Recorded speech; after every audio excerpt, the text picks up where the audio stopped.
Welcome to Pensare Basketball Live. The Toronto Raptors get their revenge. They beat the Miami Heat 119-116. They lead pretty much from wire to wire. It felt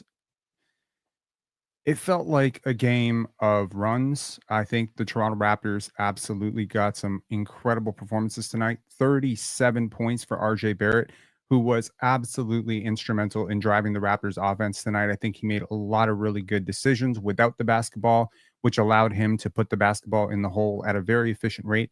15 for 20 today for RJ Barrett. That is very efficient. Home cooking. RJ's talked about it. You know, it's nice to play in Toronto. It's nice to play in front of the country and the city where you grew up. Well, tonight, home cooking was it. And another guy who had some nice home cooking tonight was Chris Boucher, who had a really good game off the bench. I think Jonathan Mogbo was incredible. I think Jacoby Walter flashed some really, really cool stuff. Although defensively, he had a lot of issues tonight. And we can certainly look at that when we look at the film. I thought Davion Mitchell was very competent. I thought the first half was a mixed bag, but he was really good in the second half overall. Like, he took the shots that came to him. Yes, Scottie threw a grenade to him twice for a three, and that's not his shot. And that's on Scottie for deferring to Davion Mitchell. Yes, there were some ugly turnovers in this game. There were a lot of really bad turnovers. There was a lot of really bad defense. I do not think the Heat played particularly well, but credit where credit is due. You beat a team that is better than you and a team that is ahead of you, and you move. Okay, you defend home turf. The Raptors move to 5-4 at home after this, and good news, they've got a lot of home games. They've got their next 6 games at home. This month, per the schedule right now, 8 of 11 are at home. So the Toronto Raptors have to take care of business, and this was the winnable game. We did a live earlier in which we talked about your season's on the line. This is a must win. This game, Indiana, Atlanta, Brooklyn, these are the winnable games. Now, can you take care of the winnable games, and can you go one step further? Scottie Barnes had a very mixed game for me. Okay, you're going to look at the stat line. You're going to say 23 points. 23, 10, and 9 usually means you had a great game. Usually. I don't think Scottie had a great game. I think there were a lot of issues that I noted, especially in the second half, particularly in the fourth quarter. And I think he absolutely earned that abysmal plus minus tonight. Nice one saying Barnes played good. I don't think he played that great, man.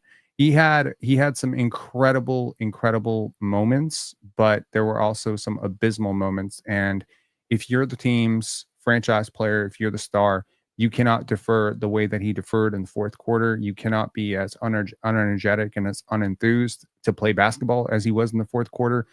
Credit where credit is due. He hit that big three. He hit 3 of 4 to ice the game from the free throw line. Missed that first one. I think it was just uncharacteristic. You know, this is a player that we have seen dial it up in the fourth quarter over and over. And I didn't feel like he was great defensively in the fourth quarter. I didn't feel he really dialed up the energy in the fourth quarter.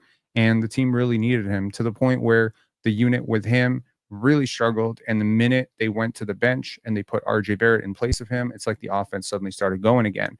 And that was really, really hard to ignore. And it's because RJ played with a lot more force tonight.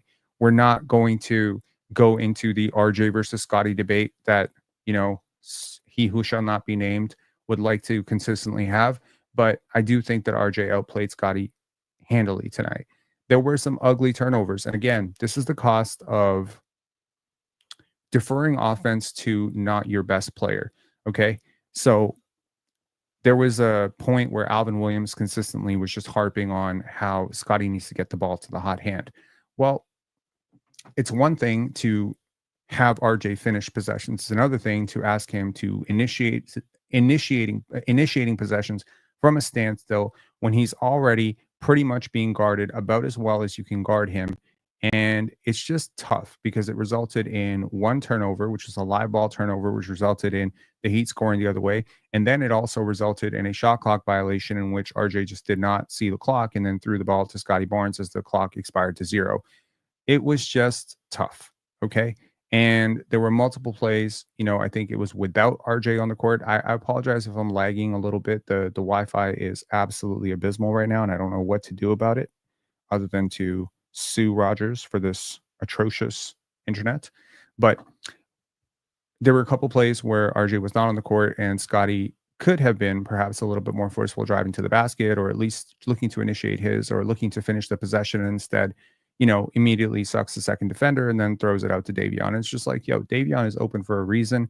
Davion had a pretty competent game tonight. He had a really nice finish. We're going to look at the film. We're going to take the call-ins. We're going to do all that stuff. This is a good game. It's a good process. And overall, I think this is something that the Raptors can build on. They were up big in the fourth quarter and they nearly pissed it away. Tyler Hero, Tyler Hero, Tyler Hero. It was a lot of Tyler Hero tonight. Let's take a look at what happened in this game, and then we will take your call-ins, and certainly we will look at the film. There is plenty of film to break down tonight, and we'll play a game tonight, especially with some of those passing read stuff where I'll pause it before the decision is made, and y'all let me know what the right decision was. Okay, so overall, I think the Toronto Raptors got a pretty balanced attack, right? You got 12 points from Jacoby Walter. Again, 17 minutes for Jacoby. And I said it before, accountability is good. He may have had 17 points, but I don't think Jacoby had the greatest game. Okay. Offensively, very good, very assertive, couple of questionable shots.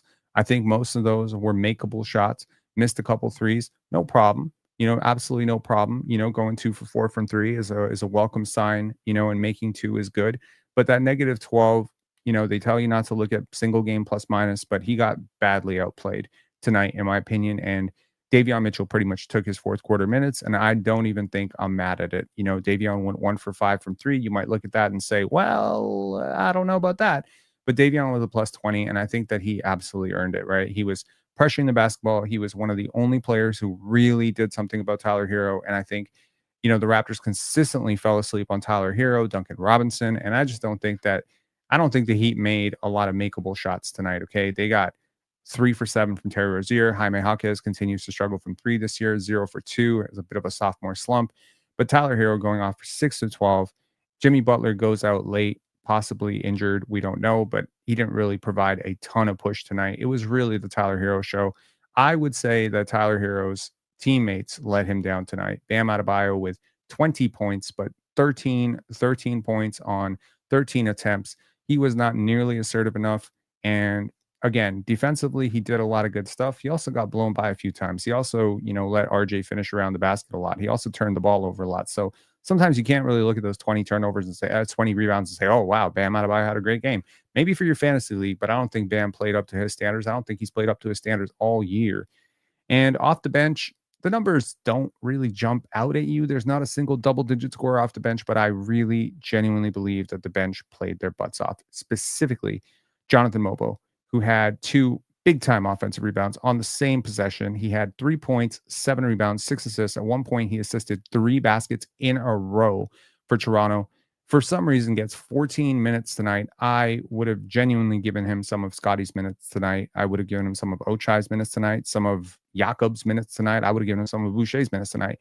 I thought he was great off the bench. I really do think that he was the bench performer of the game, closely followed up by Davion Mitchell, who I think was genuinely good. He had a really funny moment at halftime where he just showed up to Jakob Pertl's halftime interview, and I was just laughing my butt off because he didn't get asked a single question, because at that time, Davion Mitchell had 0 points and 1 assist, and he finishes the game with 7 points and 3 assists, which means he had 7 points and 2 assists in the second half and only 1 turnover. And that's huge. Okay.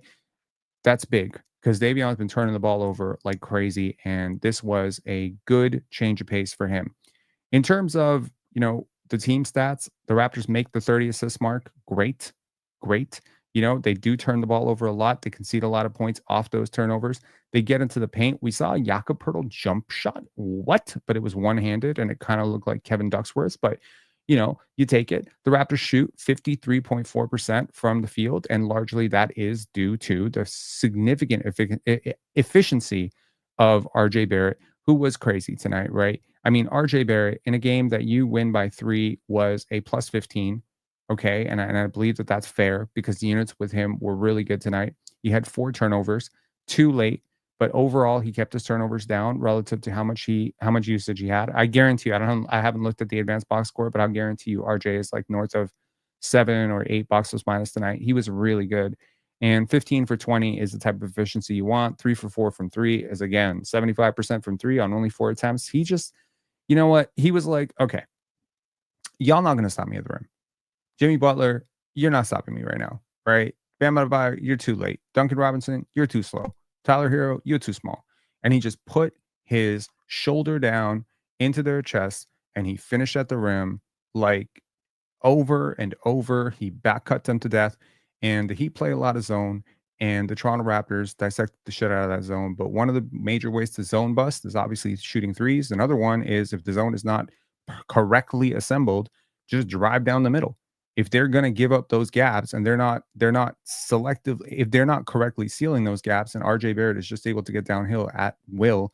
So I thought that that was very effective tonight, for the Raptors. RJ offense was very good. RJ Yak offense was very good. Jakob with 17 points, 11 rebounds, very good, and a jump shot attempted, pretty cool. For us, and Scottie Barnes again. Like I'm being hard on him, of course, but 0 steals, 0 blocks, kind of shows you where he was at tonight, right?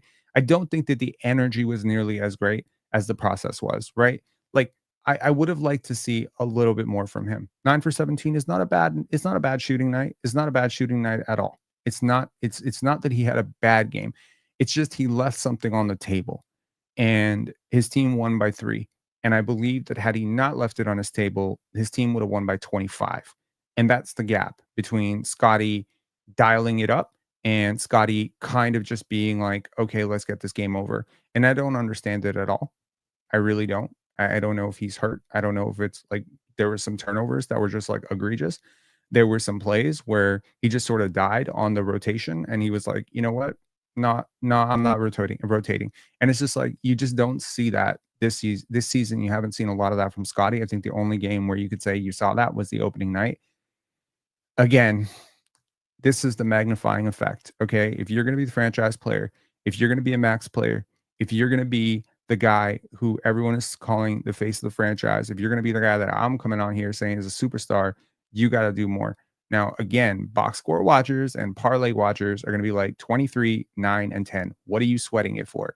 Dude, I'm telling you right now, if he wanted it tonight, he had a 40, 20, and 12 game. Easy. He'd do whatever the hell he wants against this defense. He made it extra hard for himself. And for whatever reason, he was just really passive. I didn't like it. Maybe he's upset about something. I don't know. Keep that shit at home. I didn't like this game from Scottie.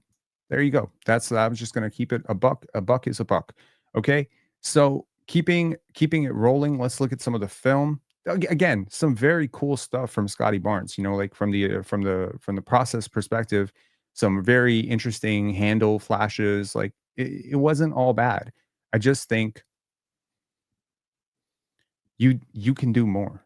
You can do more against this defense. The way they played him, you can do much more than this. Okay, let's do this here. Okay, give me 1 second to get down.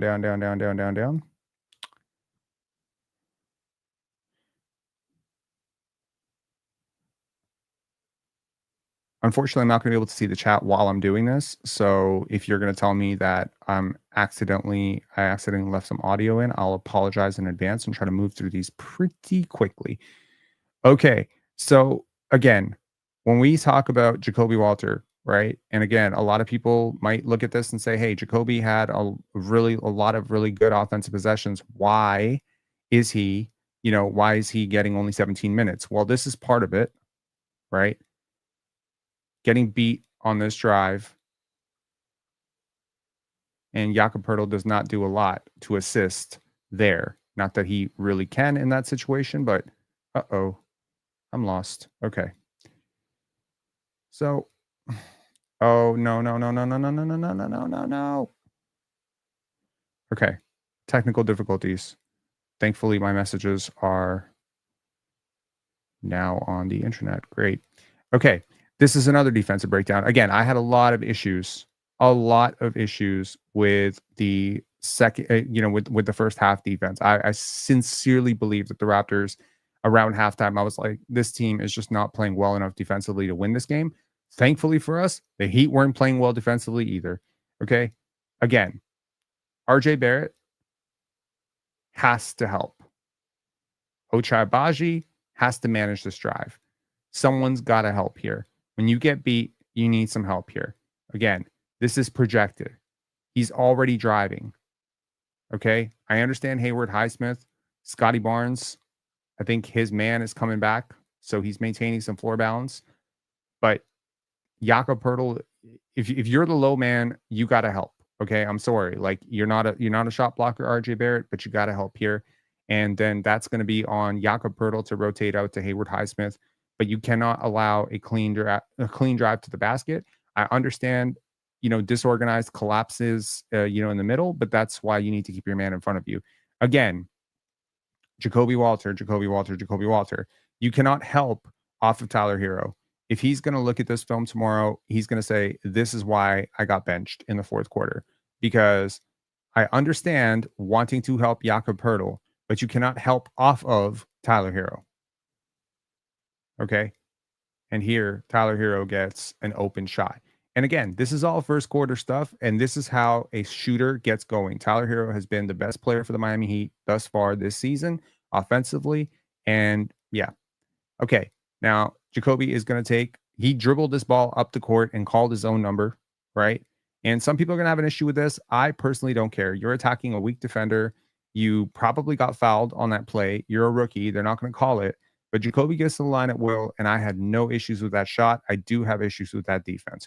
Jonathan Mogbo, Jonathan Mogbo he was okay. I know RJ had the 37-point game.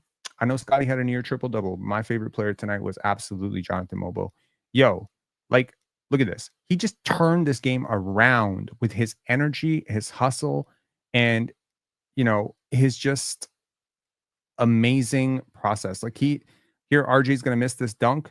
Mobo's like, give me that. The Heat just could not stop him. And those were his only 2 offensive rebounds on the night. But here, look at that play. Beautiful assist. Okay. Like, it's just, basketball is so simple. And Scottie had some great reads tonight. Jonathan Mogbo had some incredible reads tonight. Okay. And this is how you allow a guy to go out for 37 points. RJ Barrett is just going to drive this all the way down the neck of the defense. He had 13 points at this point. Larson, Larnot. Okay. You are not it. You're not going to stop RJ Barrett. Duncan Robinson, you're not going to stop RJ Barrett. Tyler Hero, you're not going to stop RJ Barrett. Now, this one probably has music, so let me just... good memory, Rob. Okay, here we go. This is a not it type of play from Davion Mitchell, and just really bad play overall. Again, RJ Barrett was open. You don't need to overcomplicate these things by throwing it through the defense, okay? Now try to read this play how I'm telling you, right? Now, what should Davion have done here? Well, now that the passing window to Scottie Barnes has closed off, you must go all the way to the rim. You cannot be thinking pass here. If you are thinking pass, once you get this commitment from the defender, this is a chance to throw either a bullet pass to Ochai or a pass to RJ. The only thing you should not be thinking right now is how you're going to try and get this around Bam Adebayo to Jakob Pertl. And that's exactly what he tries to do. And it's just terrible. Okay. So not a good pass from Davion Mitchell. And, sometimes I sometimes think that his basketball IQ is just not that great. Okay. Here, simple basketball, man. What's the right pass? You let me know in the chat. What's the right pass here?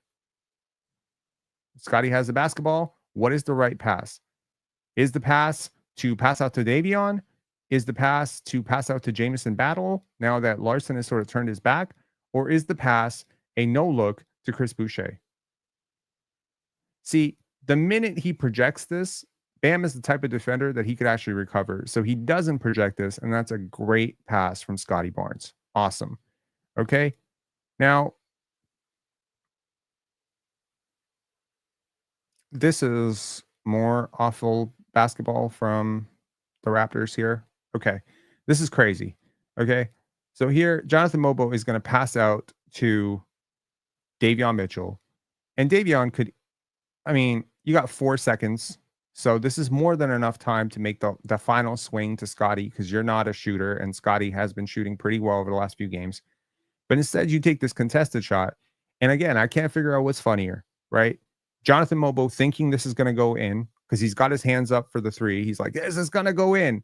Or Chris Boucher not realizing this is not going in and then basically getting destroyed by, by the ball. I'm sorry. I know Davion had a good game, but he did not have a good first quarter or a good first half. And that was just crazy. I'm sorry. Okay. Butler holds here, and Scottie doesn't see this. Okay, this was a big time breakdown for the Toronto Raptors defense, one of probably 100 tonight. Okay, watch this. Now, technically, Scottie should see this. Now, even if Jimmy Butler is Scottie's man and Hayward Highsmith is technically RJ's man, the minute Jimmy is screening RJ, Scottie needs to switch this. If Butler can't, sorry, if RJ can't get around this, Scottie must see Hayward Highsmith cutting back door. I'll tell you who he doesn't even know he's there. Neither of them knew. And Scottie, instead of getting back, he's looking at RJ like, what are you doing?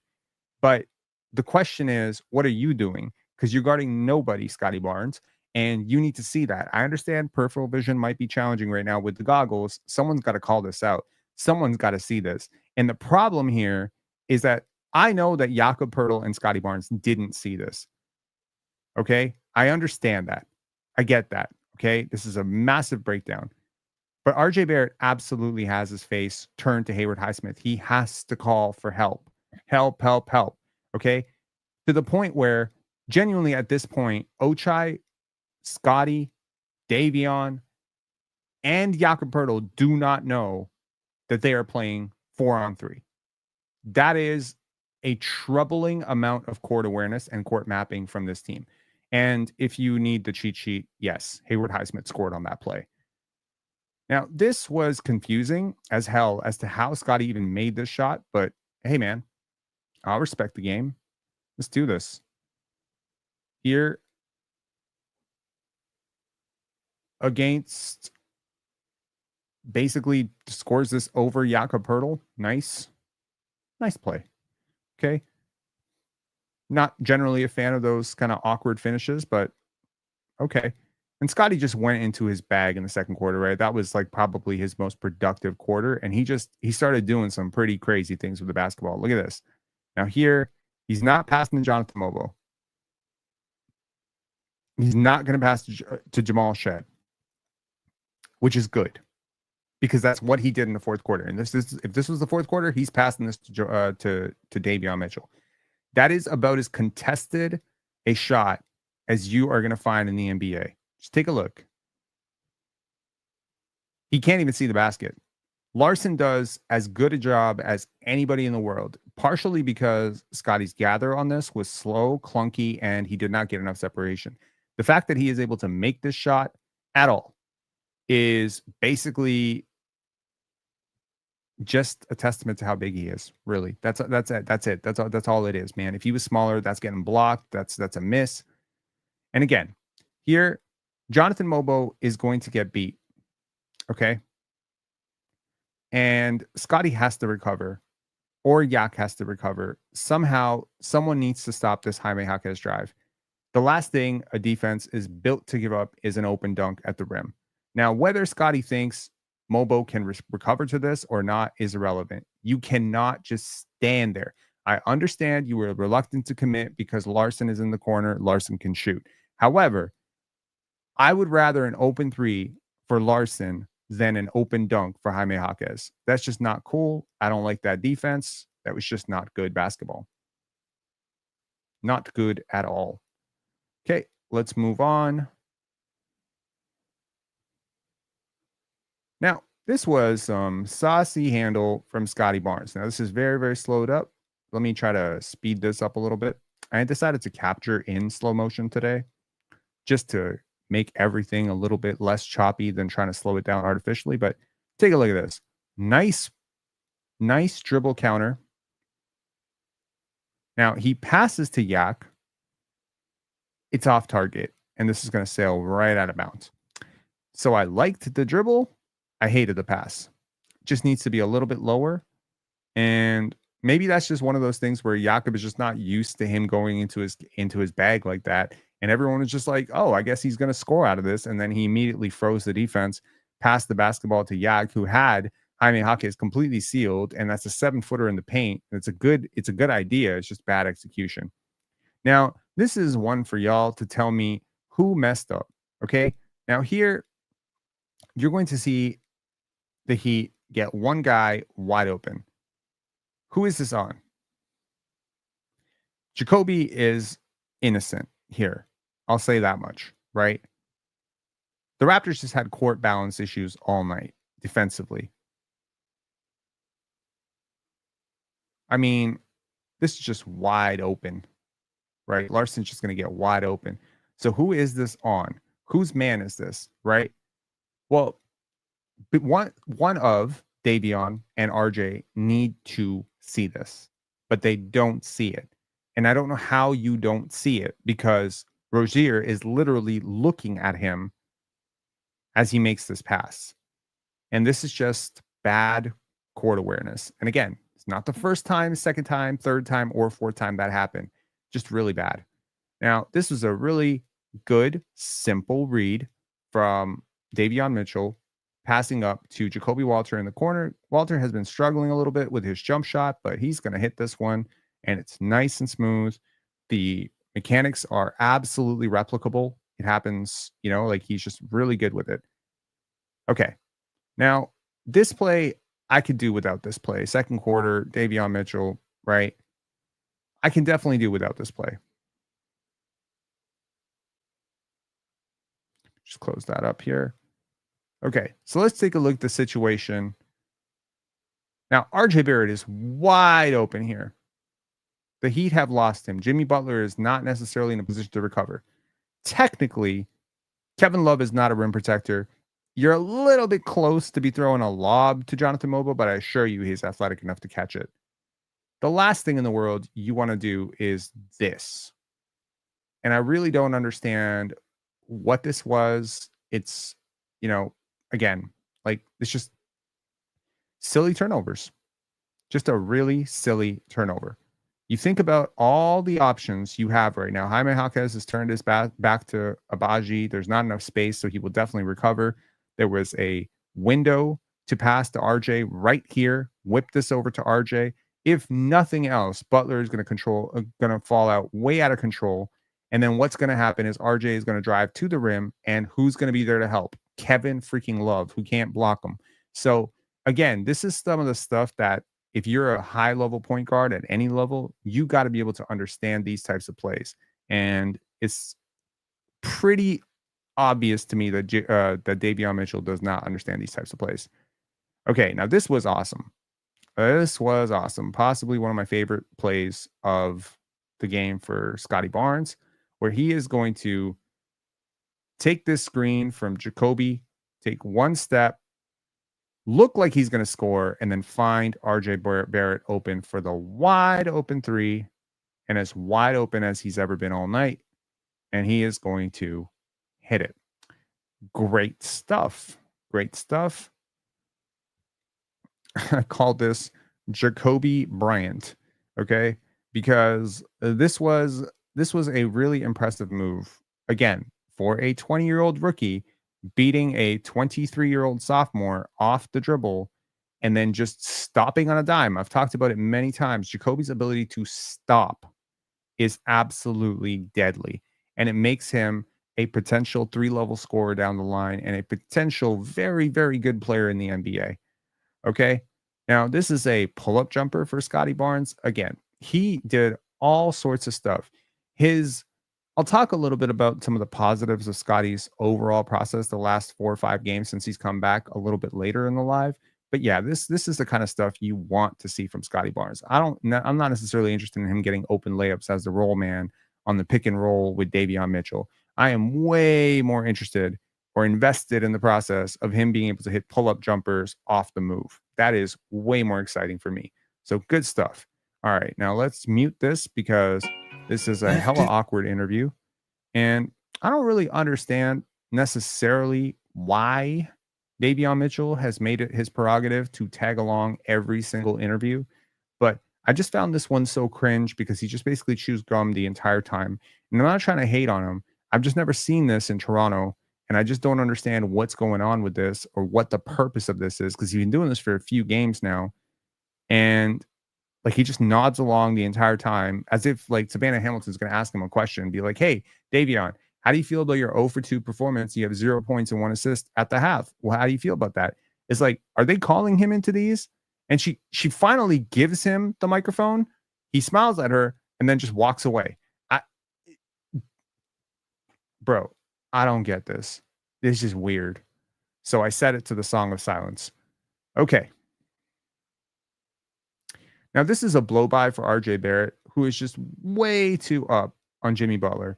There were good moments for RJ Barrett defensively tonight. There were bad moments for RJ Barrett. This is a bad moment. And when I said earlier that I don't think that Jakob Poeltl protects the rim well enough, I'm going to tell you this right now.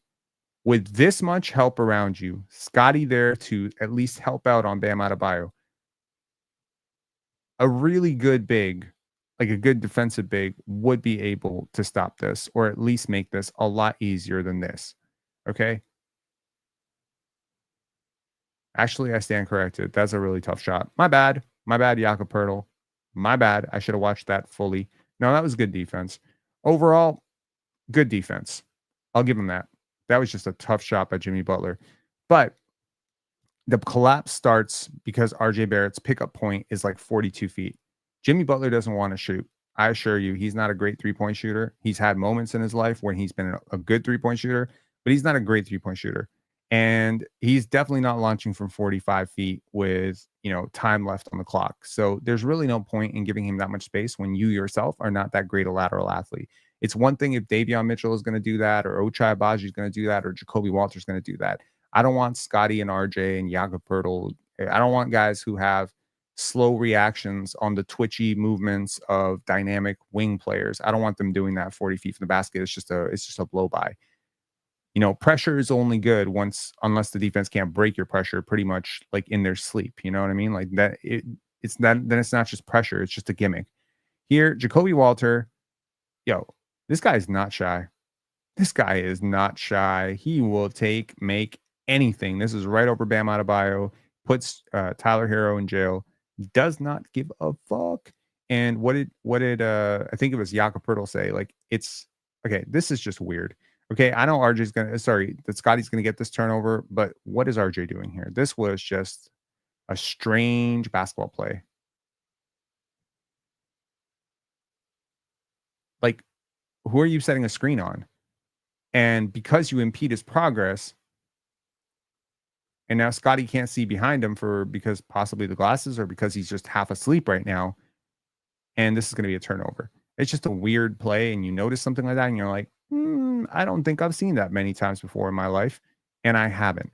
Okay. Now, this one is basically off a missed shot. Jakob Poeltl pokes this free from Bam Adebayo, gets it out to Davion Mitchell, who makes a very quick decision. Well, dribbles it once, twice. Never mind. Not that quick. Okay.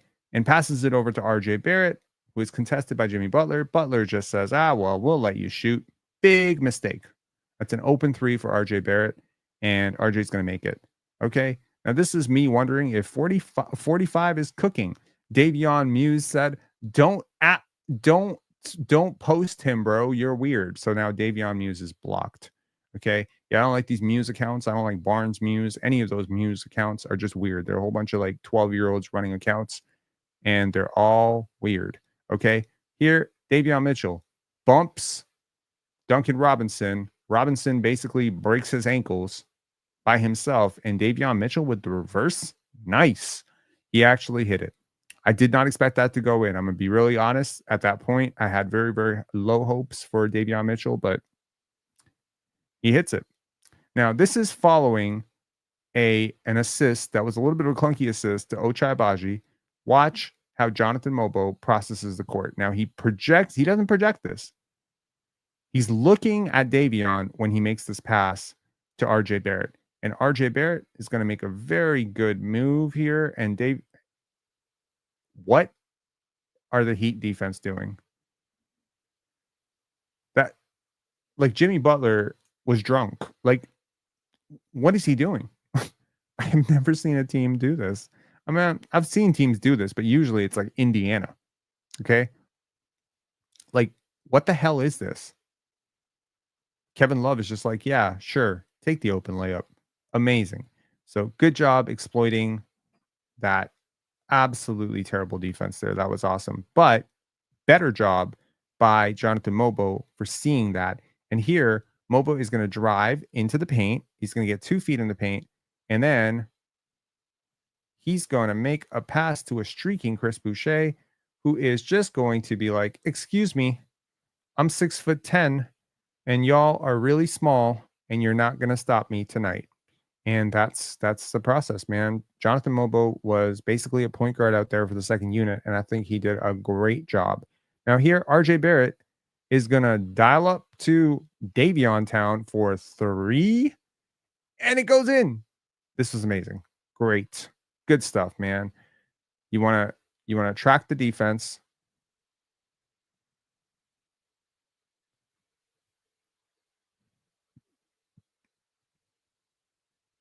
They're not guarding him.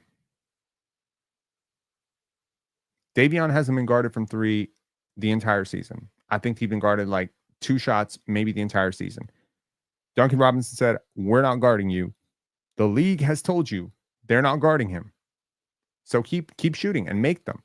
I can't think of an NBA guard in this league who can't shoot at least 32% on wide open. And 32% on wide open would be a massive upgrade over his point production right now.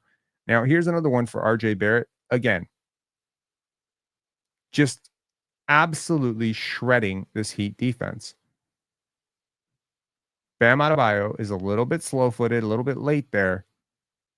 Duncan Robinson trying to be in the gap, but then completely does not commit, thinking that there's a pass potentially to Jamison Battle, which is like, kudos Jamison Battle. He may not have scored a hell of a lot tonight, but I'll guarantee you one thing, that Duncan Robinson is absolutely going to collapse on RJ Barrett right now if that's not Jamison Battle, and that's maybe, I don't know, Jonathan Mogbo in the corner or Davion Mitchell in the corner. See, again, this is what a good shooter like Jamison Battle can do for your defense, which is that even when they don't have the basketball, they're constantly creating easier looks for their teammates. And I just think that the Raptors found something very, very positive with that second unit in both stints. Now, here, this is the type of play that had he missed it, I think a lot of people would be like, what are you doing, RJ Barrett? What are you doing? You know, it's fourth quarter. You need to wait for your teammates. No, man. When you have one defender back and that defender is a small and you can just rip through him and he's not going to stop you, Hayward Highsmith is not a rim protector. Okay. And the rim protector here is just late. So RJ Barrett just exploits. And that was 6 seconds. There's 6 seconds ticked off the shot clock. And here RJ is going to find Scottie Barnes for 3. You're up 3. This was the shot that iced the game. But this shouldn't have been a game that needed to be iced in the final minute. And that's largely on Scottie's passivity and RJ's turnovers. And this is that turnover, right? This is the turnover. Game clock management is very important if you're going to have the basketball. Now, what's the right pass here? There's a very easy pass, and it's right around Tyler Hero to Ochai Baji, who has his hands up, or pass to Scottie Barnes right now. Instead, you take 2 dribbles, you dribble into the defense, not away from the defense, but into the defense. You basically shift the defense into better help rotation. And now, because you don't see the clock, now you're about to throw this you're going to throw this pass, but the clock's already expired. So, RJ picks up another turnover there. That was just very stagnant. I did not necessarily like that. Anyways, the Raptors iced the game at the free throw line. No harm, no foul. It wasn't, no Raptors were harmed during the production of this game. But overall, you have to be, oh boy, what is going on in the chat right now? Okay, call-in link is in the description below. If you would like to call in, have a lively conversation about this game, where the Raptors are going, et cetera, et cetera. Troy Knight saying Alvin blamed Scottie for an RJ turnover because he let RJ handle the basketball. I don't have anything to say about that. Alvin Williams has said some pretty crazy stuff this year. He seems to be a very, very big fan of Davion Mitchell and RJ Barrett, though. I will tell you that. Anyways, okay, let's bring on Ziggsaw Puzzle and try to keep calls to about 4 or 5 minutes tonight. Ziggsaw Puzzle, what's up, man? Hey Rob, how are you? I'm all right. How are you? Good game. I think it was a shifty game, but it was good overall. I think It was a it what game? was a good game, but like things got dicey second quarter and fourth quarter. Like, Mm-hmm. remember the second quarter? There was like a 7 minute stretch where we're just turning the ball over. Yep, I do. I But absolutely remember there were that. some sparks of great plays. I remember one play, Scottie like full court pass, Mogbo just catches it like middle of the court, and then corner three. That play was amazing. Absolutely. So I'm going to actually show the game flow of this game because I think that it is very relevant to our understanding of how the runs happened in this game. And yes, you're right. There were stretches, right? The Toronto Raptors at the end of the first quarter, I hope everyone can see this. Let me make this a little bit bigger. It's a bit At the small. end of the first quarter, they just sort of like ran away with it, right? Like they built up this huge lead, and it was a lot of RJ in the bench. It was a lot of that. Scottie was not on the court for most of that run, and then Scottie kind of comes on the court, and suddenly there's like this big, big run, right? And it starts with a Alec Burks makes a three. Bam Adebayo makes a 2-foot jumper, and Scottie Barnes makes a 12-foot shot. Larson makes a 23. It's like boom, boom, boom, boom, boom. And now you're in a tie game again. And it's like, there goes your lead. But I just think that the defense for the second unit with Jonathan Mogbo was so great, like consistently awesome.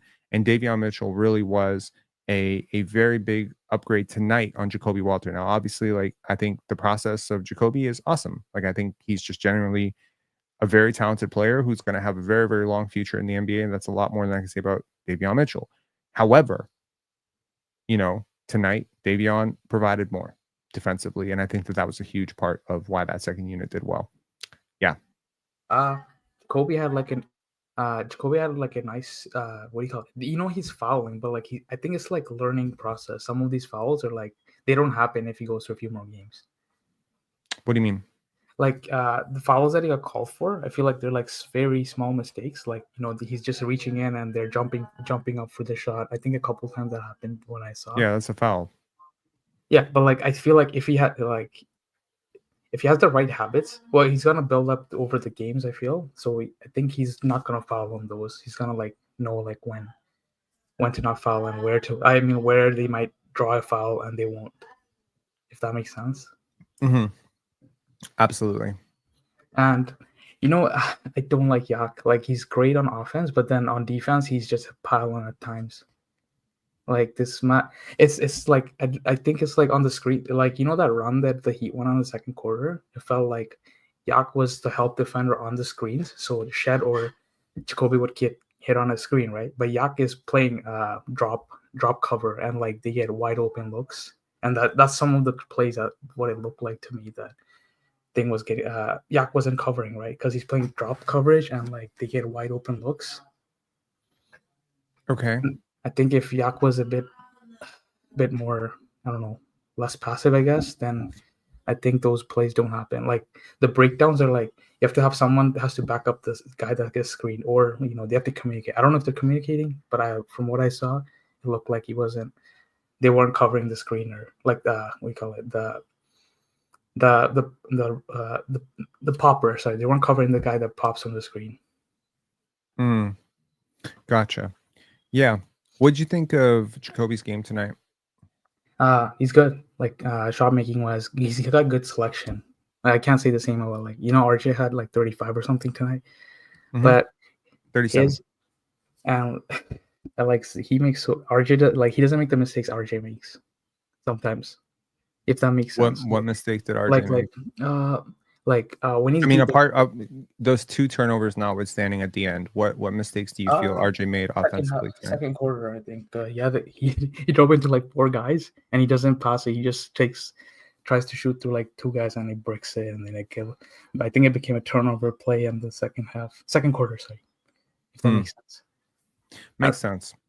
All right, man. Thanks a lot for calling in. Appreciate you as always. I have one last question. Sure. When IQ's back, what do you think is the lineup? Because like I can't keep answering this question every game. It's the same lineup. It's the same lineup as it's always been. The starters are not getting changed.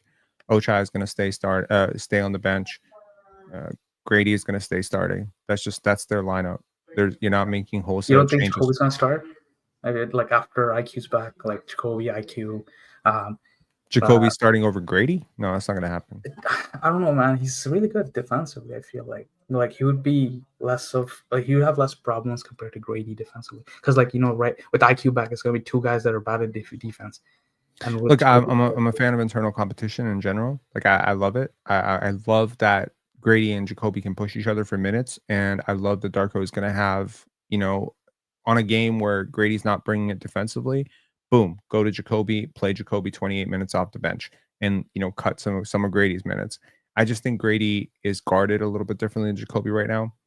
I think he's they're closing out Grady a lot. Yeah, and I don't think Grady, the playmaking can be understated. I think they're both pretty good playmakers. I think Grady is just like that bigger guy. Yeah. But yeah, like I mean, I was calling for Jacoby to start at the start of the season. That's how I felt. But Grady has taken a massive step up, and we need to respect that. And I don't think that demoting him, right now because he got hurt is necessarily the right move. But I do think down the line you can certainly, have that discussion when That's Jacoby gets a year or so under his belt. You can definitely have the discussion. I, know a lot of Raptors commentators and analysts who see these guys as classes apart as prospects. I really don't. I They're don't pretty see close, right? Yeah, they're not that far away. I think it took I want to say they're roughly the same age. I mean, 1 year apart. So whereas Grady was 20 for most of his rookie season, Jacoby will also be 20 for most of his rookie season. I do think that they both have similar strengths and weaknesses in a sense. Like they're both movement shooters who have a lot of physical maturing to do. But I do think that it is very interesting to note that Jacoby has been so much better than Grady was at this stretch last year. He was better than G League. He was better in summer league. Frankly, in the one game he did pop off, he was much better, and he's just been better at handling contact. I think he's probably a just slightly better at taking contact and still finishing. There's a lot more wiggle and handle to his game, and that allows him to do a lot more stuff. So I just think he's a really dynamic player. They're both very dynamic players, so it's really good. Yeah. Okay, one other thing. Do you think Bruce Brown should be traded at this point with all the young guys that we're developing? Like we could maybe get a pick from I don't know, like 27 or something, 2027 draft pick maybe for Bruce Brown. Who's giving you a first round pick for Bruce Brown? Where is this pipe I dream don't coming know. from? I just want to move up for Bruce Brown because we have a lot of guys, and there's like the roster's like becoming a bit convoluted to construct to the point that you have the right rotations all the time. So that's why I feel like we should move up with Bruce Brown. I think too many people get obsessed with who's playing, who's not in games. Okay, the Raptors do play groups. They're very, very heavily invested in 3-on-3 as a development strategy in practice, which actually comes from Darko's Serbian roots. Like we play a lot of 3-on-3 back home. It's a very big thing, and it's a great way to develop your basketball IQ. Like 3-on-3, 2-on-2, like because in the end, like that's really how you have to learn basketball. Like you have to start with 3-on-3. You have to start close to the basket. You have to start with skills work. And the Raptors are very invested in playing a lot of 3-on-3 in practice. So I think that as long as you have the G League as a valve, right, to get Jacoby some minutes, as long as you have practices, as long as you have scrimmages, and of course the Raptors are not going to be playing a ton of back-to-backs. They're home a lot. So this is the time you're going to practice a lot. Right. And this is a time ideally where guys like Jacoby who missed training camp are going to get caught up. I think, if Grady continues to be out, Jacoby will continue to get opportunities. And if he continues to play the way he did the last game, he'll continue to get 25, 26 minutes. If he plays like tonight, he's going to get 20 minutes, and that's accountability. Right. So I don't know. I think this year it's hard to argue that Jacoby's been better than Grady because he hasn't been. Grady's been better. However, as a rookie, Jacoby Walters blowing rookie Grady out of the water because rookie Grady was like one of the 10 worst players in the league. Rookie Jacoby is not one of the 10 worst players in the league. He might be not even one of the 50 worst players in the league. He's been very good. Yeah.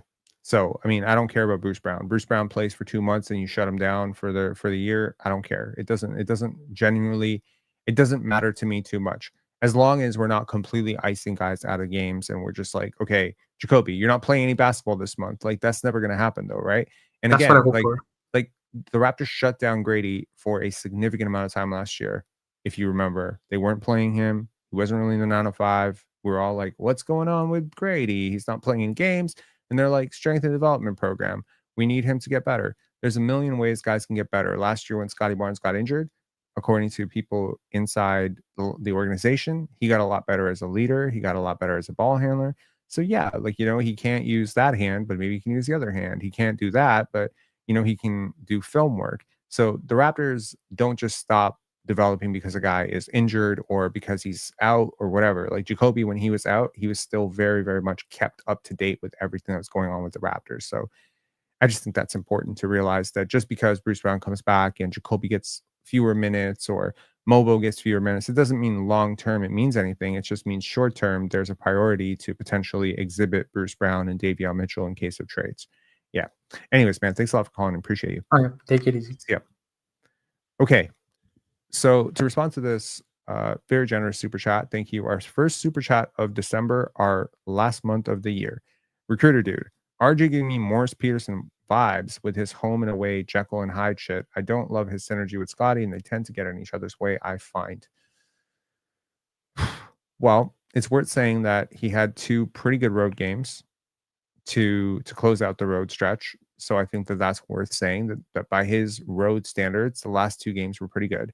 He's averaging 30 points per game at home. And I understand inflation in the NBA, stat inflation, but I do think that a lot of this is genuine because he's doing it with some atrocious spacing and he's been relatively efficient, at least with his home splits. He's been relatively efficient. Now, if I don't look at the numbers off the top of my head, I would assume he's shooting around 52 to 54% true shooting on the season. That's not that bad. It's not that great. It's not necessarily league average efficient, but hey, it's better than what Cade Cunningham was doing in his second year, third year. Look, man, I said in the beginning of the year, I don't really see a huge gap between Cade and RJ.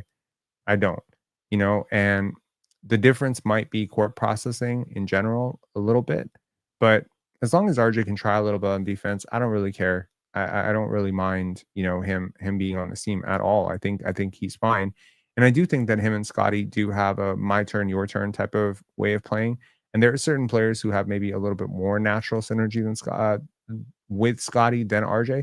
But I don't necessarily think he has bad synergy with Scottie. I just don't think his synergy is as good as Grady and Jacoby, right? Or Grady, Jacoby, and IQ. Whereas like those are the types of moving targets who constantly cutting without the basketball. But RJ is more like a dribble handoff guy, right? So he's not. I mean, he cuts. He runs in transition. He fills lanes. He's good with that stuff. I could see a world in which him and Scottie can find a way to play together for sure. For sure. Yeah.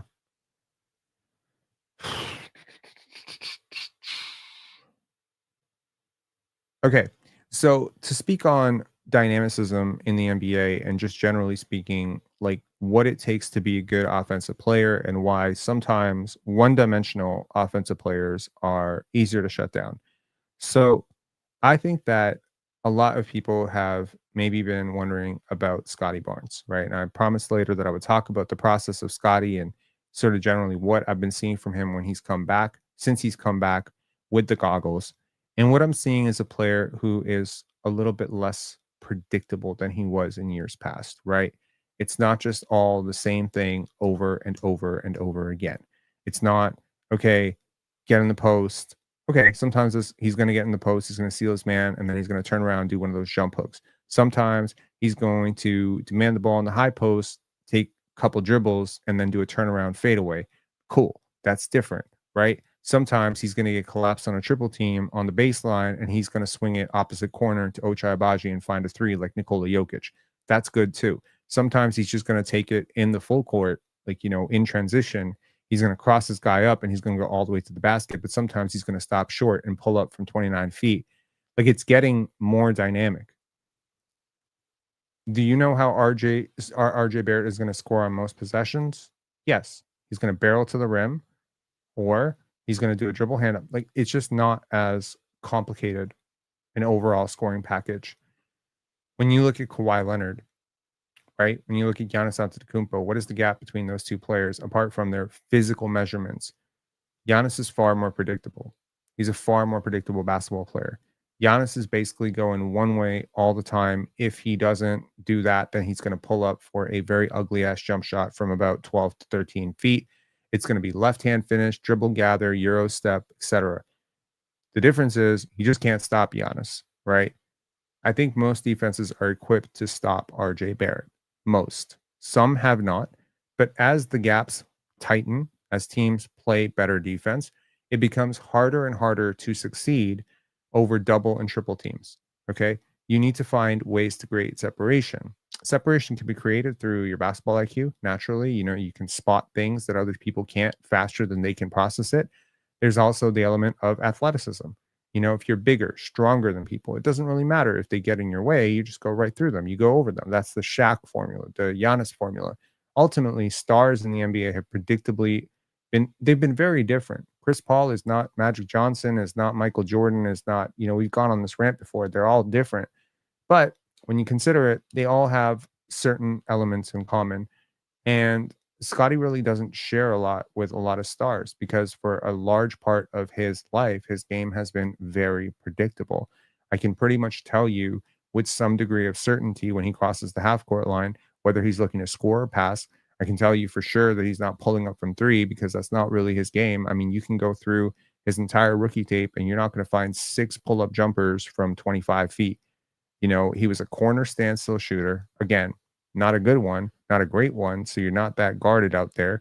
He was a guy who would get onto the block where he would do like maybe 1-2 dribbles and then he would get uncomfortable and then start backing down. And, if a double team came, he would pass it out to an inadequate shooter or a roller to the basket. And again, that's all great and stuff, but that's not star stuff. That's not superstar stuff. Superstar stuff is not, you know, how do you determine whether someone is a star or whether someone is like a role player?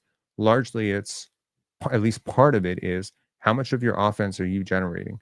How much of your team's offense are you generating? Are you the recipient of assists or are you the deliverer of assists? Are you a person who is creating offensive windows through your sheer gravity? Are you driving into double teams or forcing double teams? You see, this is where tracking data gets it wrong, right? Because if you score over 2 defenders, the tracking data says you were doubled. I would argue you drove into a double team, and it's not the same thing. If you have single coverage, you beat your man and force 2 defenders to fall on you. That's the star stuff. That's the part that matters to me. And Scottie is certainly way more capable of doing something like that today than he was 10 months ago, 12 months ago. And I love that he's trying stuff. I love that he's doing that. I didn't love this game for Scottie, and I'll be very curious to see what the advanced box score says. The Raptors get a win nonetheless. They move to 6-15. So to those holding that brief glimmer of hope for a Cooper flag sweepstakes, capture the flag, whatever, maybe you get back on track against Indiana. Who knows? Indiana Pacers are not a great team. I would argue the Heat and the Pacers are level. So, maybe the Raptors are going to get another win. And then now you have 2 wins in a row again. For the second time this season, a 7-win team will have won 2 in a row. And then you'll be tested against the OKC Thunder, the Dallas Mavericks, the New York Knicks. And maybe that'll be a sobering reality. And if you go 3-2 during that stretch and you start to get healthy, I think you're at least winning the games that it's ridiculous to say I don't think the Raptors were supposed to win this game. The Heat were favored. We did a little bit of digging. I asked the question in an earlier live, have the Raptors been favored by Vegas to win any game this season? Recruiter dude saying Siakam was a great defender. Yes, 2019 was very good. Rob, do you think RJ is like Harden before good at offense, but in defense is C+? You liked this comment so much that you decided to write it twice. I'm sorry, you think RJ Barrett looks like James Harden to you?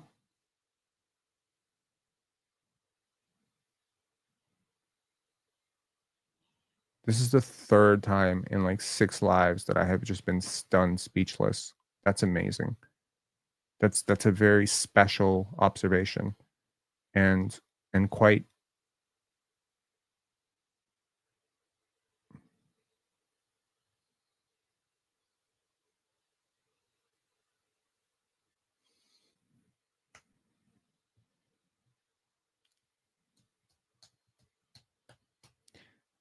give yourself a pat on the back. Call your internet provider. Tell them that you are just to tell them to cut your internet, bro. Just don't do this. Jesus. Oh my God. Okay. Yeah. Cool. I mean,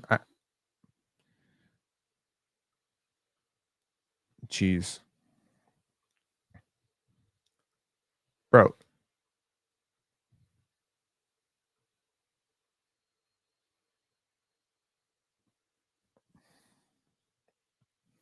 You need to watch some James Harden basketball before you say that. James Harden was an MVP. James Harden was one of the best offensive players of the last 10, 15 years. He was not a one-dimensional, two-dimensional player. He was an eight-dimensional player and a free throw merchant. Fine. So there is some comparison there, but it's just absolutely crazy. They're comparing their defense. James Harden was actually a better defender than you give him credit for through various stretches of his career. He had some really, really bad stretches, but he also had some pretty competent stretches defensively. James has participated in some pretty decent defense. You would hope that RJ Barrett can move towards the best version of James Harden defensively. That wouldn't be the worst thing, actually.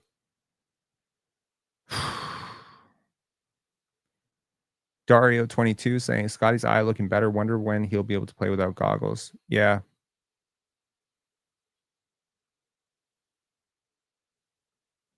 Antoine Rose saying, y'all just so weird. Why hate on RJ at all? Man, just stop hating on the man. Y'all sick?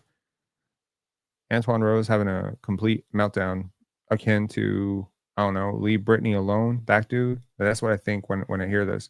Look, man, like when I went on the internet and started saying that Scottie Barnes was better than Jalen Suggs in 2020, 2021, a lot of people flame me too. When you say things that are generally not accepted, you have to take what comes with it, which is probably a lot of pushback and a lot of vitriol. If you're trying to establish the case that RJ Barrett is like James Harden, well, that's not a consensus opinion across the NBA. And I think you're going to have a lot of difficulties getting people to accept that view, but you're free to make it. You're free to make it. And unfortunately, if I go and I say, I don't know, I had a very, very hot take on PC where I said that Arvydas Sabonis was arguably a top 15 player of all time. And a lot of people just pointed to all the things Arvydas couldn't do. That's not hating necessarily. They view it as I'm hating on Kobe Bryant by putting Arvydas Sabonis in the same conversation. So, you know what I mean? Like, you just got to accept it, right? If you're going to go overboard with someone, expect some people to go under. I think that just makes sense. Okay. Overall, tonight, I think was a good litmus test for you to see how you handle close game situations down the stretch. The Raptors bent, but they didn't break. There were a couple of very questionable, was it 5 seconds? Was it not on both sides? The Raptors don't get the turnover. Darko Rajakovic manages to call a timeout. Ochai Agbaji does not commit that turnover. Scottie was wide open in the backcourt. Ochai doesn't pass it. Tough. You know, what's that thing that Darko says? He says, we got to learn how to play the right way. So first we got to learn how to practice. No, first we got to learn how to, what was it? My gosh. We got to learn how to practice. Then we got to learn how to play. Then we got to learn how to win. Okay. So you start with the practice. You start with showing up on time. You start with accountability. You start with encouraging each other. This is breaking the old pattern. Okay. RJ Barrett has patterns. Scottie Barnes has patterns. Jacoby has patterns. They all have patterns. These guys played basketball for a very long time. When you play basketball for a really long time, you have habits. Habits like dialing it up and down on defense when you so choose. Habits born naturally in AAU. You have habits like going to your left, over relying on your left, over relying on mid-range pull-ups, over relying on becoming passive and shooting a lot of threes. These are all tendencies that players have, and you have to beat those tendencies out of these players. Then there are, of course, tendencies to get a little bit negative, right? Have negative body language when things don't go your way, right? This is something that a couple of players on this team really have an issue with, and they have to get better with. And they have to be called out every single time they do it so that they stop doing it, because it's not helping them and it doesn't help their team and it doesn't help anybody to do that, right? I used to get a kick out of it when Scottie would wave his arms up at Fred VanVleet when he missed him on a play, because I could see the play that Fred VanVleet was missing. But now I'm realizing, of course, that a lot of people had an issue with Scottie Barnes showing up his teammate like that might have had a point too. There isn't anything productive. Those conversations need to happen off the court. They can't be happening in the open air. And sometimes it's just about knowing that my team needs something else from me right now and picking and choosing. And I think that that is the one habit that needs to be broken with Scottie is understanding that you deferring to Davion Mitchell on back-to-back plays and then deferring to RJ Barrett on back-to-back plays is not acceptable. I don't care if RJ has 50 points. You set him up. You are the point guard. You are the franchise player. You are by far the best passer on the court. You are by far the player who is being guarded as a serious threat here. So you have a job. Whether you take the shot or not is irrelevant to me. You can go scoreless in the fourth quarter for all I care. I don't care. I just need you to be assertive. I need you to be aggressive. I need you to force the defense to react to you. I cannot have you standing in the corner. I cannot have RJ Barrett give you the basketball and then you're just like, nah, you take it. And then RJ's like, no, you take it. And then you hand it back to RJ, like, no, you take it. Like RJ's probably looking at him like, you don't want this? I want this. I'll take it. You can't do that. So there is a certain thing that comes with being a go-to scorer that you realize every single night you gotta put up your 25. You gotta put up your 2025, or you gotta create the process in which you're gonna be a threat to score from everywhere. The thing I said earlier to kind of go back and forth between conversations a little bit here, the thing I said earlier about being dynamic, this is an important thing for Scottie. In order to open up the playmaking, he has to be dominant on 3 levels. He has to be dominant on 28 feet from the basket. He has to be a threat to pull. I have to know that if I'm a defender and I go under on a screen that's happening 28 feet from the basket, this dude will pull, that he is psychotic and that he will do that. There's something weird that happens when you become really aggressive offensively is teams start to guard you aggressively defensively. And teams guarding Scottie defensively 27, 28 feet from the basket, like if you double Scottie 28 feet from the basket, I mean, take a look at all the double teams that Scottie's faced throughout most of his career. You'll find that most of them are closer to the basket. Teams tend to collapse on him 16 feet and in. There aren't a lot of teams that are doubling him at 22 feet, 26 feet. When you start to double a player 26 feet from the basket, all those angles are now much wider. He is not losing track of where his teammates are. He hasn't lost his mind. He's still the best court mapper on your team. Now you get crazy offense. Now you get that Luka stuff, the LeBron stuff that frankly you're just not getting right now. Right? So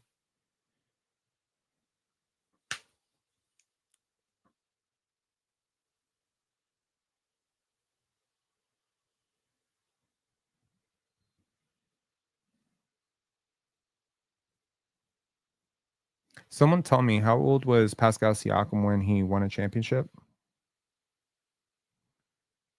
Hold on. Let me just check here. See if I'm not losing my mind here. So I'm curious. I'm actually genuinely curious. Was he 25 or 24 when he won a championship? I'm inclined to say he was 25, right? Let me just check here. Pascal Siakam was an all-star 25. He won a championship in his 24-year season. You're telling me that RJ Barrett is way better than the second leading scorer on an NBA championship team?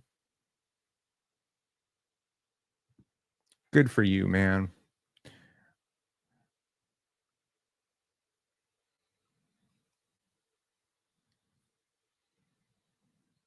I'm so done. Guy scores 37 points. This dude thinks he won the MVP. That's awesome. See, I just want you to know, Rue, people don't hate RJ Barrett. People don't have an issue with RJ Barrett. Most of us are genuinely really, really happy that a player on our team had such a great game. The only person we have an issue with is you and people like you. That's it. He's not trolling shit. This is what he believes. He would literally build a monument to this. I'm sick of you, man. I'm so sick of you. I'm like legit sick of you. Stop doing it. I'm asking you for the last time. Please stop. You do not need to tear down another player to build up RJ Barrett. You could say RJ had a great game. Can we wait a little bit before you start telling me he's better than Scottie? He's better than Siakam. You next thing you're gonna tell me what? He's better than Kobe at 24. Who else is he better than? Just keep going, man. It's frustrating because this conversation did not start here. This conversation started, and you got real quiet when he had the struggles. and you started to like, shut up a little bit. RJ and Kawhi would have been elite. Do you understand how good a defender Pascal Siakam was at 24? 24-year-old Siakam was a demon defensively. He was being compared to Scottie Pippen. And the very next year, he made All NBA. What are we doing here?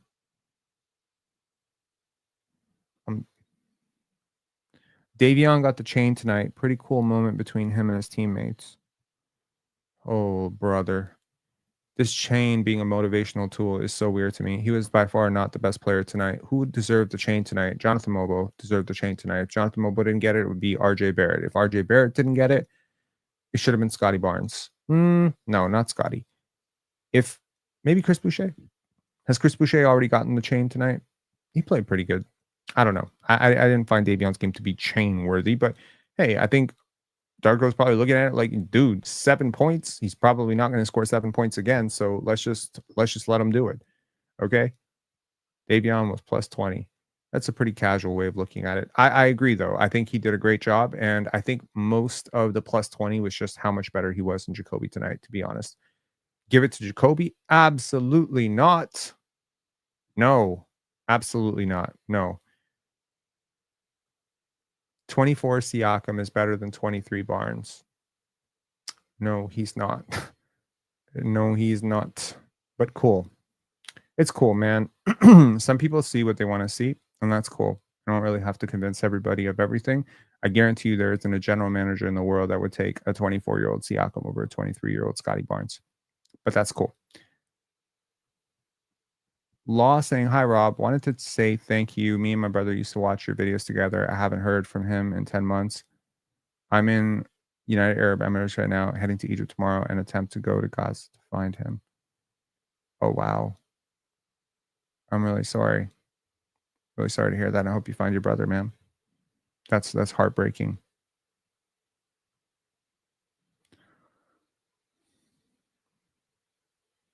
'23 Scottie had to deal with Apex Prime. Scottie's 23 right now.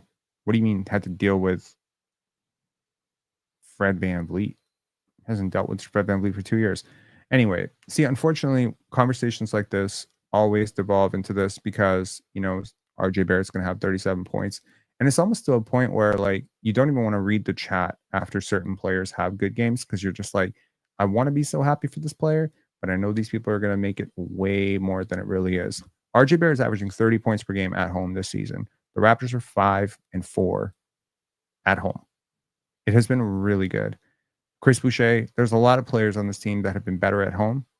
And, at the end, you need to be better at both.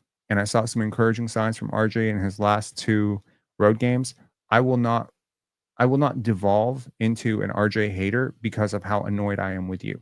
Okay? I'm not going to do that. I'm not going to fall into the same thing that I've fallen into multiple times over the years where, a caller or a particular person gets so like crazy that you just have to put them in your place. I mean, your basketball takes are your own.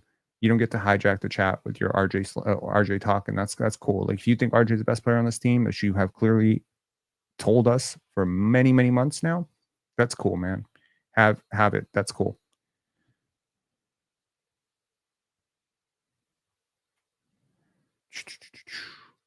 Are we talking the year 22, 23, 24, etc., or the ages, perspective, players? Clarify.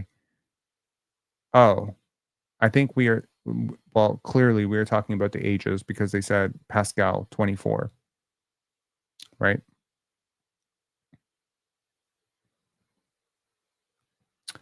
Call in right now. No, I'm not fucking kidding. Man had me sitting in queue for 30 minutes. Everything is not a fucking conspiracy against you, bro. Call in. There's no callers lined up. There's no queue. Just call in. Call in. Let's have a conversation. Call in. I'm getting really fucking sick of you, so call in. Maybe we can hash this out.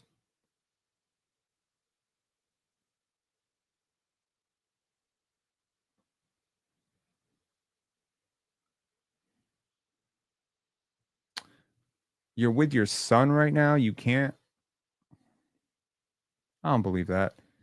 I don't buy that shit because If you were with your son, then you would have said you were with your son, not trying to gaslight everybody and trying to say that I held you in queue for 30 minutes like an asshole. Because honestly, I did not hold you in queue for 30 minutes. There were 3 callers before you. You left that part out. I don't like gaslighters and I don't like you. I'm gonna tell you right now, you're walking on very fucking thin ice. Banned you once, I'm not gonna unban you the next time. Jacob Shen, what's up? Hey Rob, how you doing? I'm good. How are you? I'm good, yeah. Um, it was really, I really did like the game given, I guess, how Friday played out. But give, I did want to ask you, what do you think is with all the conversation being going on right now, what do you think is the best comparison for RJ for the type of player you want him to be, Want him to be, or the type of player that I think he or is? grow into? Well, I guess let's do both. So just for a better picture. So what he is right now and type of player you want to grow him to grow into. I think there are physical limits to what RJ Barrett is or can be, because while he is 24 years old, this is a player who has been a very advanced skills playmaker or a skilled player. Like, he's a McDonald's All American. He's a Gatorade National Player of the Year. He was a #1 recruit in the country. This is 6 years into his NBA career. I'm not saying the growth is done, because we've seen tremendous growth over the last couple of years, right? You'd Yeah, agree for with sure. that. We have seen growth in playmaking. We've seen growth with shooting. We've seen him improve his shot diet. We've seen him clean up some of the mid range stuff. So I think there are some upper limits to how much of your offensive load you can run with him. He's currently very high in the league in turnovers, very high in the league in missed shots. I don't necessarily know if 28, 29% is what he's suited for on a good team. If he was on a good team, I mean, okay, here's a question for you. What would he start on the Boston Celtics? No, he'd probably be 6 or 7. Would he start on the Cleveland Cavaliers? It would be pushing it. He would basically be like Karis LeVert. Right, exactly. Would he start on the Kings? At this rate, probably. Although like with DeMar, it's kind of redundant. So he would start over one of DeMar, De'Aaron Fox, or Keegan Murray. And Keegan Murray is the vastly superior defender. And the Kings desperately need defense, right? So I think Yep, that's where you're at right now. I see. At what point is he going to push guys like De'Aaron Fox, who are, again, way better than him defensively? It's just there's sort of a player archetype, which is a 90% offense, 10% defense, which is a weird archetype of player to build around. Like, again, you look at someone like Benedict Mathurin, who's not a great defender, a lot of offense, very little defense. Anthony Simons, a lot of offense, not a lot of defense. I need RJ to take a step up defensively. I can give a shit less about the offense. He could score 50 points, 60 points if he's giving up 40, 50 points the other way. There were some encouraging signs in the last game. There were some very good signs in this game where he kind of got beat a little bit, still recovered, still pursued. But there's just a lot of issues with his game that do I not see. lead Yeah, themselves into first option territory. And as a third option, I need you to defend. Unless, of course, my first option and second option, ideally, in an ideal world, who is the ideal small forward for this team? It's probably a person who can do a little bit of what RJ can do, which is little playmaking, little creating, little dribble drive action, little, shooting, but also a player who can be the great point of attack defender, a good rim protector, a player who can offer some positional versatility. The Raptors would be better off right now with Herb Jones than RJ Barrett. They'd be better off with Trey Murphy than RJ Barrett. Objectively, he's a much better offensive player than those players, but they do all the other stuff that actually make them more valuable to winning. So if RJ Barrett is your first option, now it's a different equation, because if he's your first option, which he's not in this situation, but let's say you were building a team around RJ Barrett, now you don't necessarily have as big an issue with the defensive problems because you can just put defensive players around him. yeah, because he's making up for more of it. Or rather, if he would do that now, you take away touches from Scottie. Sure, exactly. I see. Okay. Yeah. So, do you think? Well, okay. Out of Jacoby Walter, Grady Dick, Jonathan Mogbo, and RG Barrett, do you think? What do you think? How do you think it really ranks in terms of like the value of each of these Say those prospects? players again, please. Jonathan Mogbo, Jacoby Walter, and RJ Barrett, and Grady Dick. Grady, number 1. How does it rank in terms of what? Who's better right now? Or who's more valuable for the future? Well, Like, what are we doing? I'll say potential because it's more obvious right now because kind of where they are because of where they are. But I guess let's just go for potential because that's a bit of a harder question. So the problem with this entire conversation, and I'll point to it, is that it's really difficult to compare different types of players, right? For That's right. instance, I don't think you could have gotten most Raptor fans to agree to the fact that OG Anunoby was better than Pascal Siakam, right? I think everyone would Oh have told yeah, you yeah. Pascal's way better than OG. But This the offense gets Knicks overvalued. preferred OG. Pretty much every team in the league would have taken OG over Pascal if the deal was even. Most teams. Maybe they found the one team in Indiana that didn't want that, but the vast majority of teams preferred OG. So then, if in that question I was doing the same ranking for OG and Pascal, I would naturally put Pascal above, but then I would say OG would be the more natural, Well, it the is more interesting valuable. because I just realized, but OG and Pascal are getting paid the same. They both have around 40 million. And like, Sorry, say that again. I think OG and Pascal are getting paid the same right now in terms of like the They are contract getting value. roughly paid the same. Yeah. I think Pascal gets a little bit more, but nevertheless, Yeah. it doesn't matter. But They're it does both pretty goes to much. show their value to each team in different ways. Like they're valued relatively the same, but they're different players. Yeah, I see your point. Yeah, there's gonna be a lot of bans tonight. I have no patience for this shit. Yeah. Sorry. I'm just like reading this chat. I'm like, yo, we win. These people are toxic. We lose. These people are toxic. Bro, Yeah. toxic people just need to find another place to be, man. We're not a toxic fan base. We're not going to be a toxic community. Okay. So ultimately, I think if we're talking about max potential, like what they could be, I see Jonathan Mobile being like potentially a Draymond Green type. Like, I'm seeing a lot of I can see flashes, that. Yeah. right? And that's a very valuable archetype because he can guard his position. He can guard 4-5 positions, which is hugely valuable. And you're comparing him to a guy who can guard 0 positions.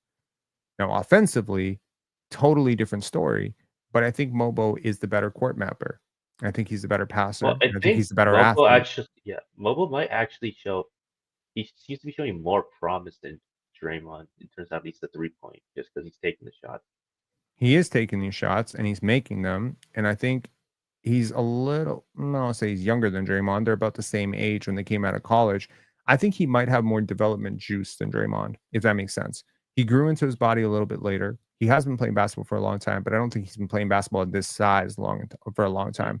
Only Well, 4 or 5 years at this size. And I think Darko will work with him. And I think he has a pretty open mind to that kind of stuff. I just think athletically, again, you look at guys like Ace Bailey and Cooper Flag, right?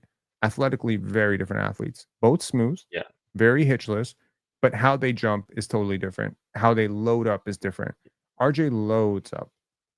Well, Jonathan Mobile, springs up. yeah, but Mobile, I think, like, it's also to your point, to where he hasn't played basketball for very long in his body. He also climbed the ladder much faster than Draymond in the last few years. I mean, that's fair. Draymond got his opportunity largely because of Kerr coming around, but yeah, you're right. Yeah. Like absolutely, I think I don't know. I want to go and like I compared Draymond and him earlier. So I mean, I've definitely seen the tape side to side and seen like, okay, this is what that looked like. This is what that looked like. I'm not sure where I would rank them right now. I would have to look Okay. at the numbers a little bit more closely as well to just say like, okay, this was better or this was worse. But I think he could be Draymond type, and that is excellent value because Draymond is legit like one of the top 100-ish players of all time. I think he's the second most important player in a dynasty. So, like what I've seen from Jonathan Mobile already is like quarters of domination, like 3-minute stretches where he's like the most important Raptor on the court. And I just think that to do that as a rookie is next level impressive. So I would say his potential is really up there, and Jacoby's potential is really high up there too. So, you know, it's hard to say who's got the highest potential. I would say they all have elite elite. They all have starter level potential in the NBA. I think by virtue of the fact that RJ is the oldest, maybe you could make a case that his potential is most known. So again, if Jacoby Walter turns into a 6'4" springy, well, not springy, but good defender version of RJ Barrett, they actually have a tremendous amount in common in terms of how they attack the rim, Let's see. you know. But Jacoby is the better shooter naturally at the younger age. He is the better defender, right? So Yeah. yeah, it's Well, just Jacoby, I think his like most I guess under the radar skill is his ability to accelerate similar to Luca. absolutely, and I think that's the benefit of having RJ as well. Is like he is so good at changing direction and changing pace, right? Like as he goes. So yeah. Anyways, any final thoughts, man? Um, I'll just say I think that most people are just overreacting to like 1 or 2 games. Like one their favorite player scores 40 points, they start spamming the chat. If we lose a game, people start talking about the tank. So I guess just my personal message to you, try not to dwell on this. I just don't look forward to hearing what this person has to say every day because it's so repetitive, it's so monotonous, and the Yeah, worst part is I it know what you mean. derails You're the like chat every anticipating day. the yeah, yeah, It you're it like it derails anticipating like there's everything gonna every be day because you come out and say one thing, and it's like, why is that your only point of conversation? You know what I mean? Like, and why do you not have the same energy when it goes the other way? Today, I could say RJ had a great game, and I don't think Scottie had a great game.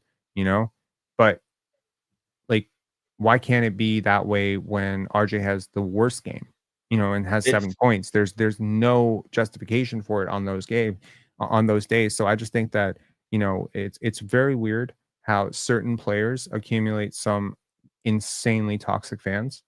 And I feel poorly that RJ Barrett has accumulated some toxic fans because unfortunately, your fans do a lot of speaking for you. They do a lot of yeah, speaking for you and they annoy people online, right? And then people start to slander you. So when you start posting RJ Barrett is like Luka Doncic, et cetera, and he's better than Luka Doncic, then 1,000 people are now like, what the fuck are you doing? This is the stupidest thing. And some people would say I did that with Scottie. So self-awareness for me, putting Scottie in Jokic comparisons in his second, third year, etc. Saying, so I understand it. I completely get it. I don't see it. I think that's the difference here. If I well, saw I a will, yeah, superstar in RJ Barrett, I would certainly have a little bit more patience for these conversations. But at this point, I just see the process of the offense, and I'm just like, I know what superstars look like. This is not a superstar. yeah, that's fair. I will say that like most people find it difficult to admit that they're wrong. So I don't think not many people are going to say that on the chat live. So it might be that this, I don't know, whoever it was, Rue, he might internally actually agree with you after some point, but I don't think he's going to admit it. It doesn't matter, man. Yeah, Anyways, we've just already given this dude way more attention. And honestly, my goal for this year was for the rest of the year was never to have this fucking conversation again. And I'm having this conversation over and over. And I have a feeling that I just have to do the right thing, which is just ban this dude. All right. Okay. Have a good one. all right. Talk to you Yeah, later. you too. Peace. Layne, what's going on? Just hang tight. I'm gonna play the post game and then I'm gonna have you back on. Okay. Say less. Cool. Okay. Just bring this on.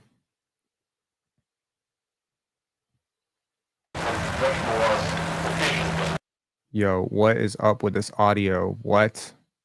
Of going over and not going down. Is this trippy for anybody else? And allowing them to get their shots, but down the stretch, I thought that we were intentional. That we did a good job of getting the ball where we wanted to get. And It's terrible, right? I'm not crazy. Okay. Let me just check if check. I can't hear myself right now. Give me one sec.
I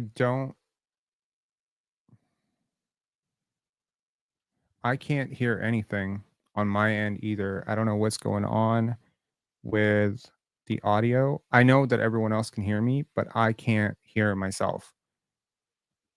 Okay. Vegan Grass saying the sound improves in 35 seconds in. Perfect. Okay. We'll play it. Thank you.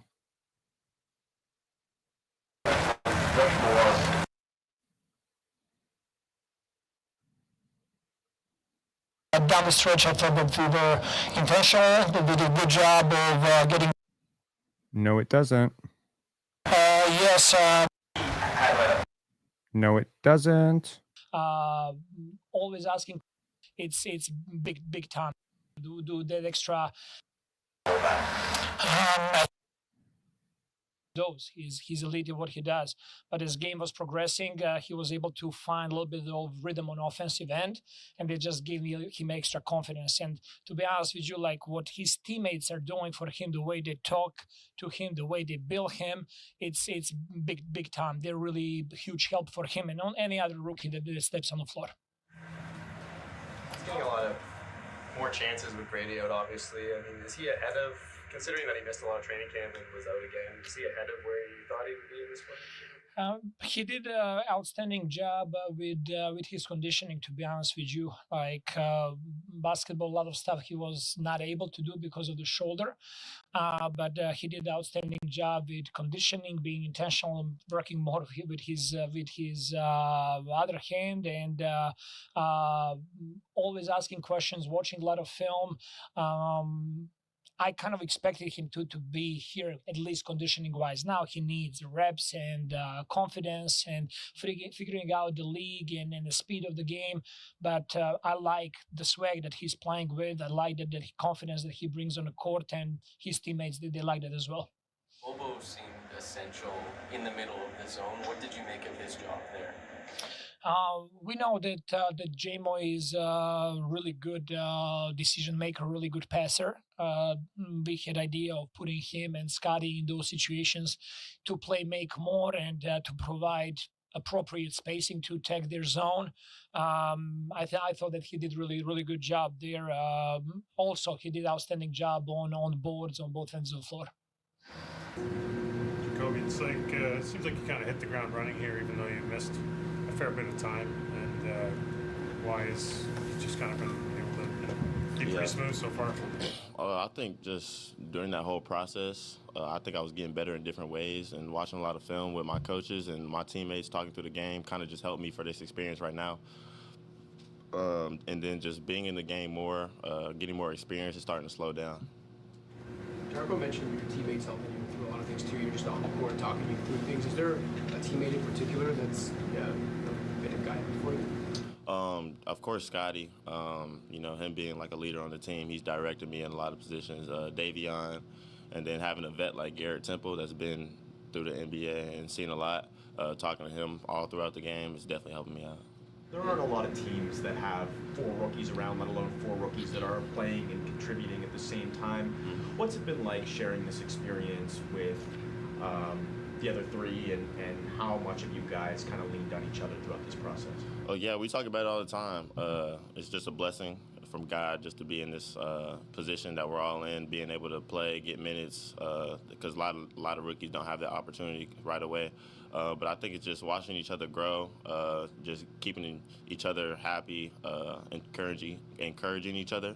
I definitely think that's what we're doing, and we're going to keep doing it. Did that help keep you, I don't want to say motivated, but when you're out and you're watching and you're seeing that the other guys are getting that opportunity, knowing that when you are able to be out there that you'd have that opportunity too? Yeah, just seeing them do great in the game, seeing them do good, just kind of gave me a boost of confidence, knowing they haven't been through the same.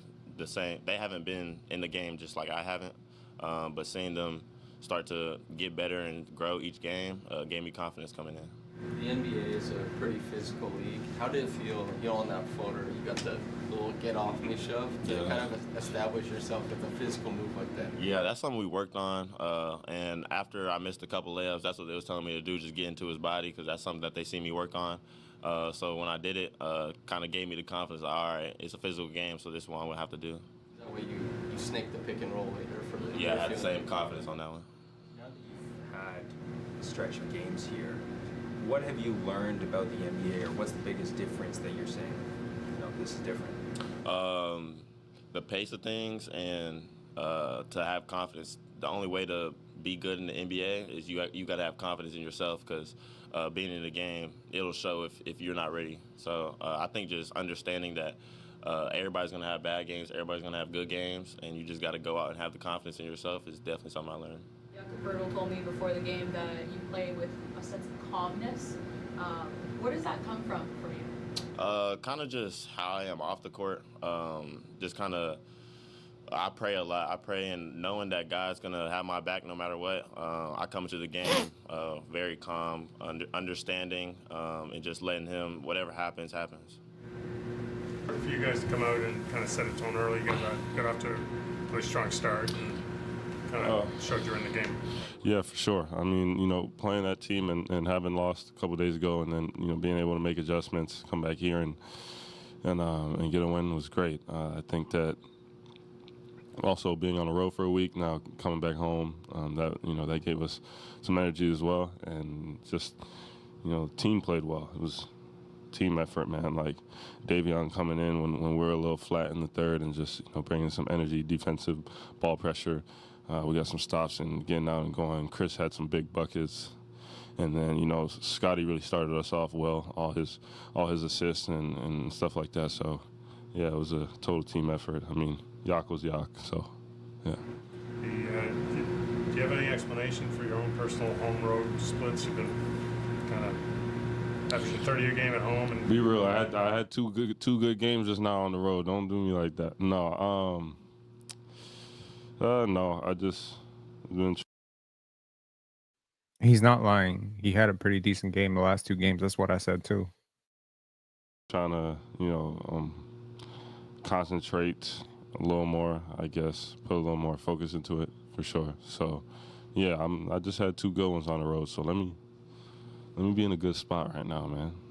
Well, you're not alone. I mean, the team has obviously played a whole lot better at home of late than on the road.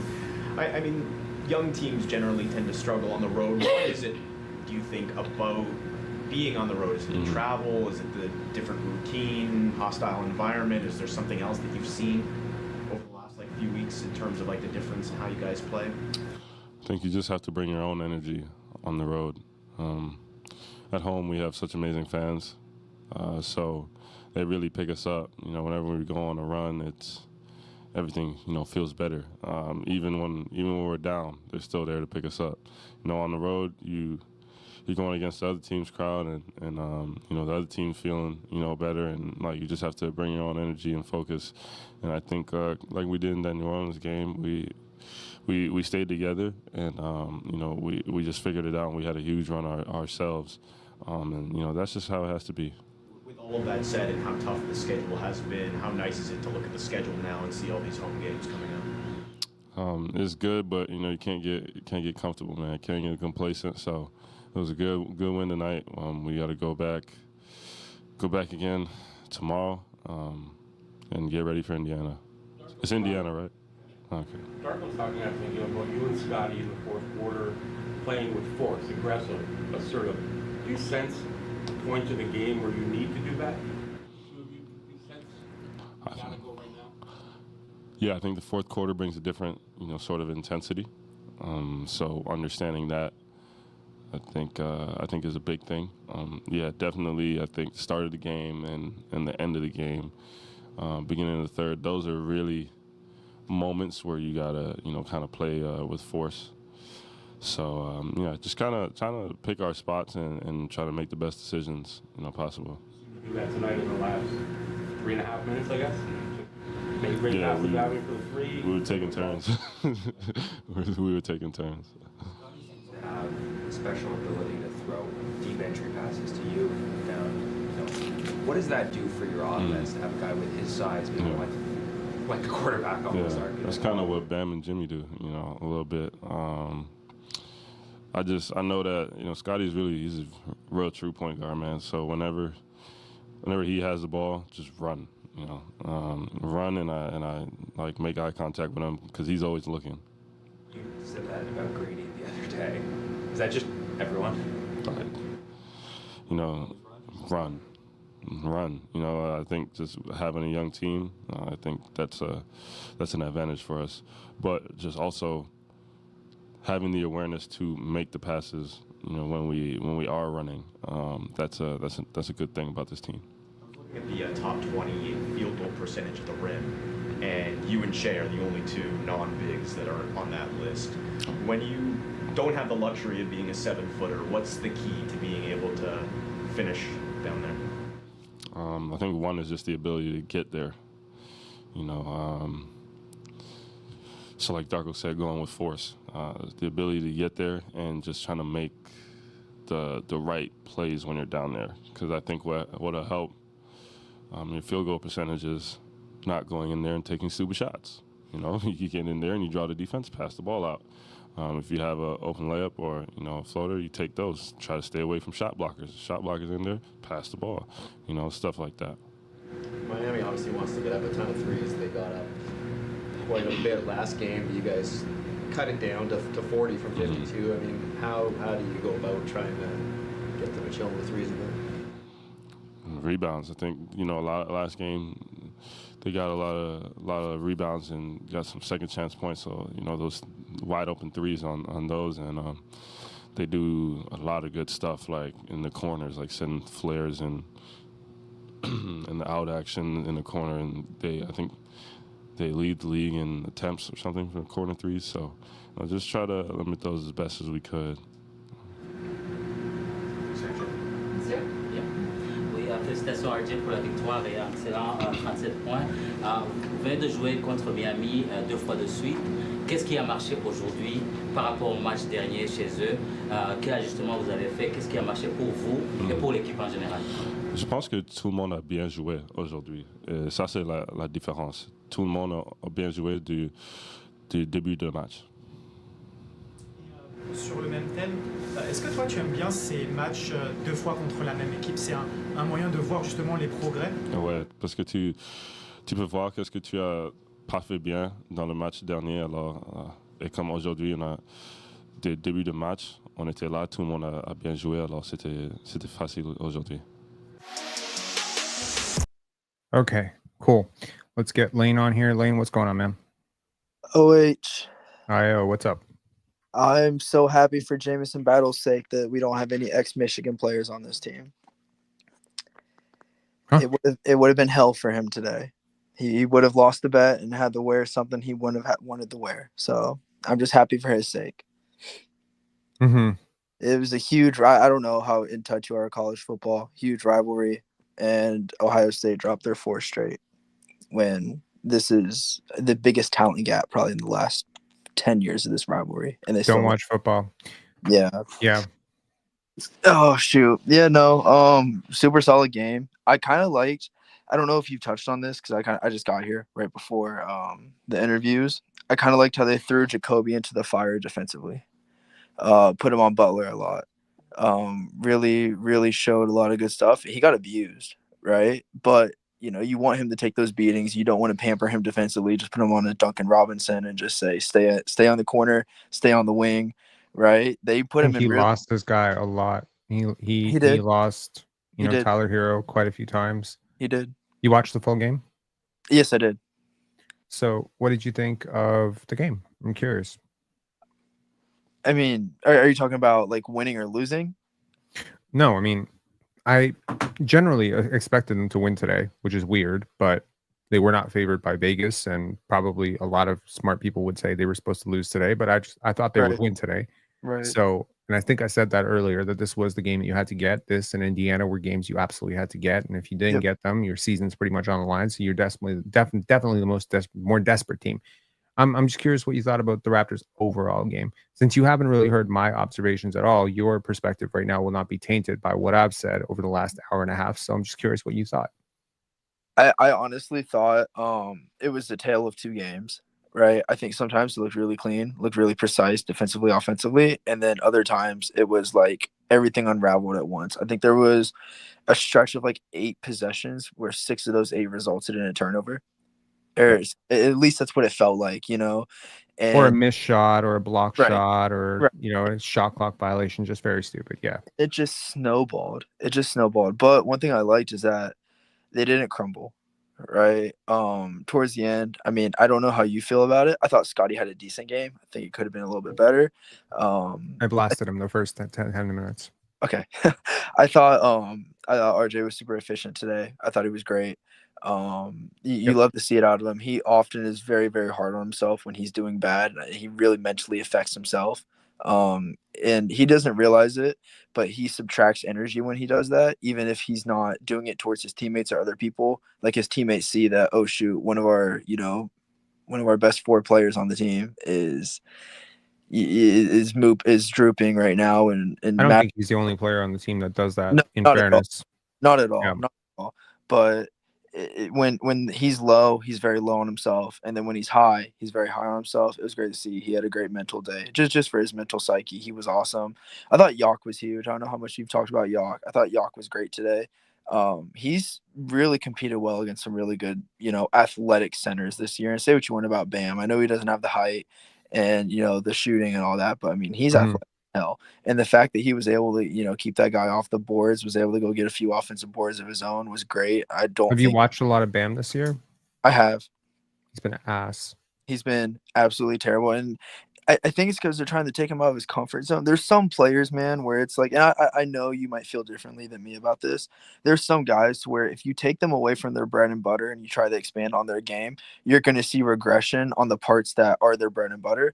But if you just let them sharpen up, like Bam's never going to be a guy who's going to shoot threes. Like it or not, he's never going to be able to consistently nail a three, right?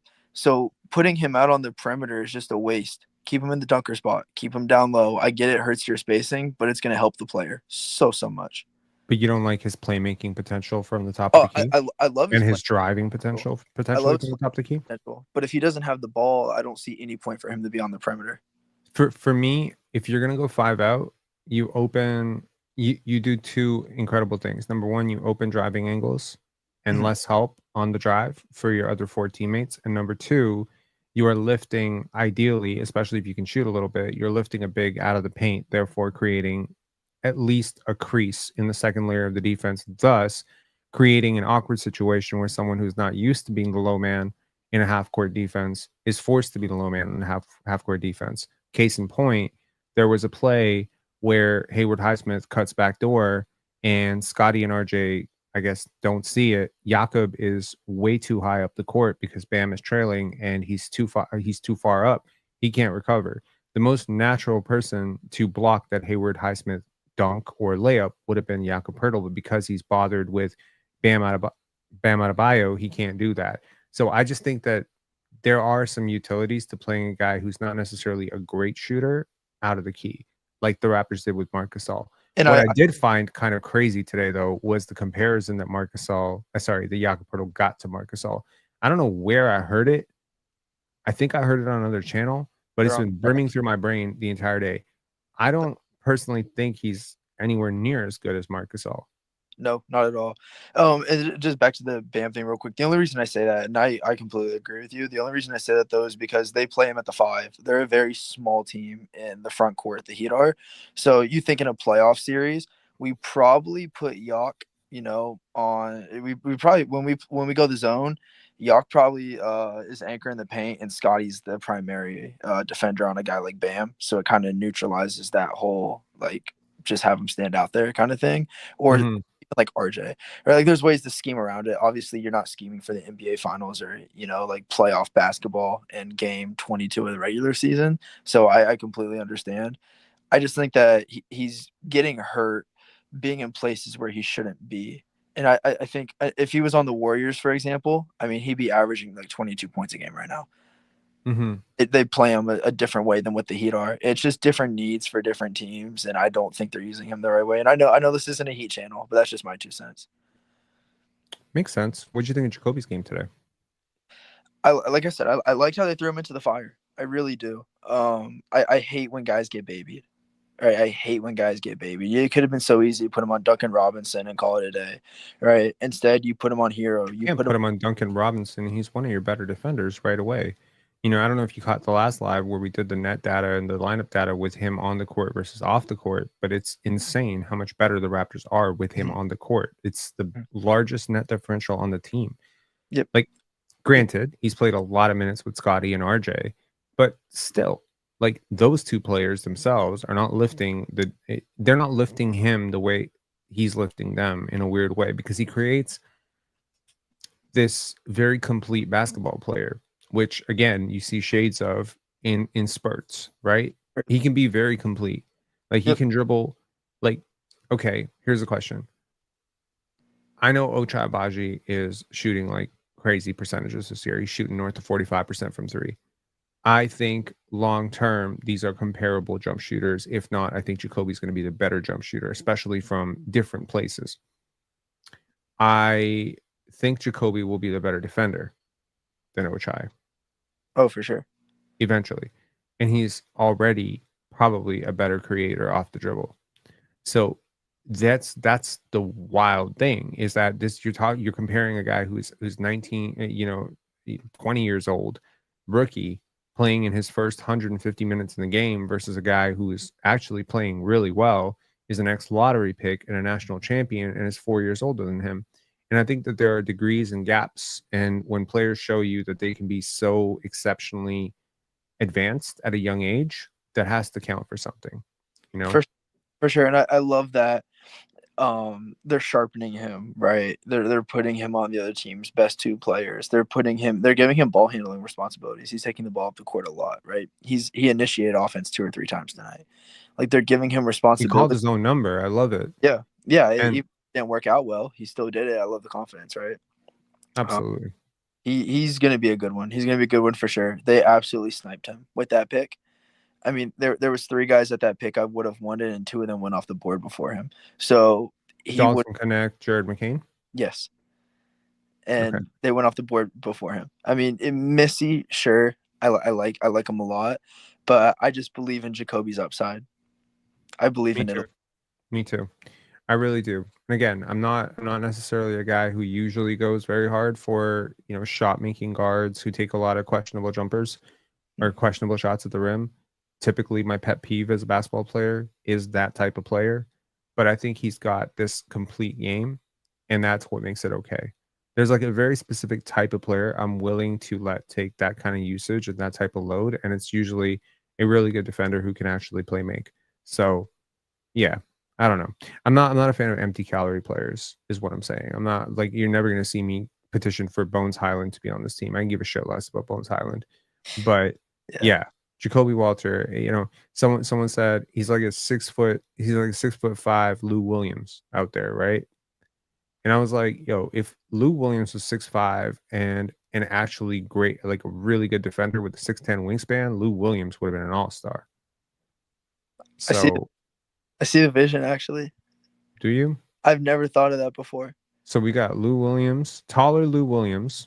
Right, we got taller CJ Miles plus with Jamison Battle. What else can we muster up? We got taller, more bouncy, more athletic Draymond Green. That's pretty cool too. Dude, Mobo's awesome, man. He's awesome. He really is. I cannot wait for year 2, year 3, year 4 Mobo, when his game's a little more well-rounded, when he has a little more, battle scars on him. He understands it. Like, he understands it now, but understands it more, right? Like, the more experience you get, the better you're going to be. I cannot wait for that player at all. Like, he is going to be a stud. It wouldn't surprise me if he's, like, playing 25 to 30 minutes a game off the bench by then. Mm-hmm. Because of how versatile he's going to be. I mean, he could do it all. Like, he's shooting it well right now for a guy who was a non-shooter in college. That's crazy. Absolutely crazy. I'm super high on him. I'm super high. But that just goes to show that earlier, I was talking about context is important for college basketball players. Like, you have to consider the context, because Jacoby was not playmaking in college and Mobo was not shooting in college. But now Mobo is shooting and Jacoby is playmaking. So what are we talking about, right? We're talking about systems limit players, rosters limit players, right? So yeah. Also, I just want to say, Darian Matisse, happy birthday to you, man. I hope you have a good one. Seeing your comments for a long time. Hope you have a blessed day and, great year ahead. Sorry, you were saying. No, you're good. You're good. Happy birthday, man. I think more often than not, and I've said this for years now, I think college basketball coaches kind of hold down certain players' potential to Mhm. fit within their system. One, because it's not that secure of a job, right? Usually in most places, it's not that secure of a job. Like these kids, how these kids play is your livelihood, right? It's Right. what puts on the table. So if you have a system that works, that has been working, it doesn't matter how talented you are. You're coming in, you're playing in my system, right? Gotcha. Yeah. So I mean, that's just the way I kind of look at it, which is why I think Mhm. a player like LaMelo Ball, for example, could have never survived in the NCAA. Never could have survived in the NCAA. That's why he had to go to Australia, because they would have tried to contain him into their system, and it's just not going to happen. Right? He's not. If you watch a game of LaMelo Ball, it looks like he's at the YMCA playing basketball. Like that dude is just out there doing stuff, and it works. It absolutely works. If you were to throw that on a college basketball staff, they would have been like, You want to and hear something crazy? I'm not a fan. I'm not a fan. I respect it. I respect it, but I I'm not a respect the talent. I wouldn't prefer want his brother yeah. considerably more. I As wouldn't a my person who cares about winning, yep. I Yep. prefer Alonzo over LaMelo, but I understand injuries and upside and all that stuff. LaMelo is hella talented though. It's Yeah. crazy that he does that stuff though in an NBA game, you know, and like could you imagine him trying that in a college basketball game? Like he would have got subbed out every 2 minutes. Mm. So the fact that he could have never done it there, that's why they go to Australia. There's a few other reasons. I Like mean, I don't necessarily even agree with that. Like, I mean, a 5-star recruit, he would have been one of the top recruits in the country. He would have been able to pick and choose a college coach that was going to let him play that way. And, you see how Rutgers is treating Ace Bailey, right? He's able to take whatever shot he wants, pretty much. He has the proverbial green light. He's not, I think he's attempting. I was reading some crazy shit about Ace Bailey today. Like, his analytics are crazy because he's averaging like 6% or 7% of his attempts are at the rim. Like, he's not getting into the paint at a rate that is historic, honestly. He just takes long jumpers. He's basically Gary Trent Jr. out there, but he's 6'10", and he's making them, and it's very fluid. So it's like, how different would that be from LaMelo Ball? Maybe there'd be like one more behind the back pass thrown in, but that's not that different. how But much yeah. do you know that it's the different era between LaMelo would have played in the old NCAA and a guy like Ace Bailey's playing in the NIL era, There's where always a college program willing to, make some concessions to allow a guy to chase his bag. Like for sure, but Weber even a guy State, like you know what I mean? Like yeah, these even a guy smaller like colleges. even a guy like Scottie though, who was what a top 15 recruit in his recruiting Top class. 5 recruit. Top 5. You're right. No disrespect. My bad. Was a top 5 recruit in his recruiting class at Florida State and was relegated to a front court role off the bench. Right. That's not true. He played point guard, and he chose to come off the bench. Everybody. If you're a freshman at Florida State, you don't start. Yeah, he chose to come off the bench. Right. That's what I'm trying to tell you. Yeah. No, 100%. I'm not saying. And he did start a few games worth noting. True. But they played him in it. He did play point guard sometimes, but from the little bit I watched, like he was in the paint a lot. He was down low a lot, right? He didn't get full control like he has That's now. what he wanted to do. No, it is. He wasn't trying. Like he took a few jumpers, but like that's where his game was. I think people forget like just how raw his game was coming out of Montverde. Especially when you go up against teams that are like Florida State was just not a really good team. I remember that team very well. I watched them with great intent. And he went through an injury in his freshman year, so a lot of complications there. He was riding a bike at one point, like Michael Jordan. There's a lot of memories that just sort of fade in and out when it comes to Scottie of Florida State. But no, this player was not at Florida State though. And had this player been at Florida State, like this version of Scottie, because there's man, we see 23-year-olds in college basketball. Scottie could easily just, did you drop this version of Scottie Barnes in college basketball? Oh my goodness. Player of all time. The greatest college player of all time next to Lou Alcindor.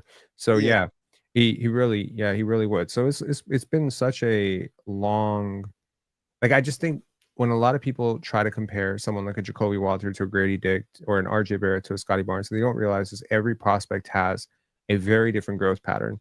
And the way I would like to compare it is like 2 flowers, right?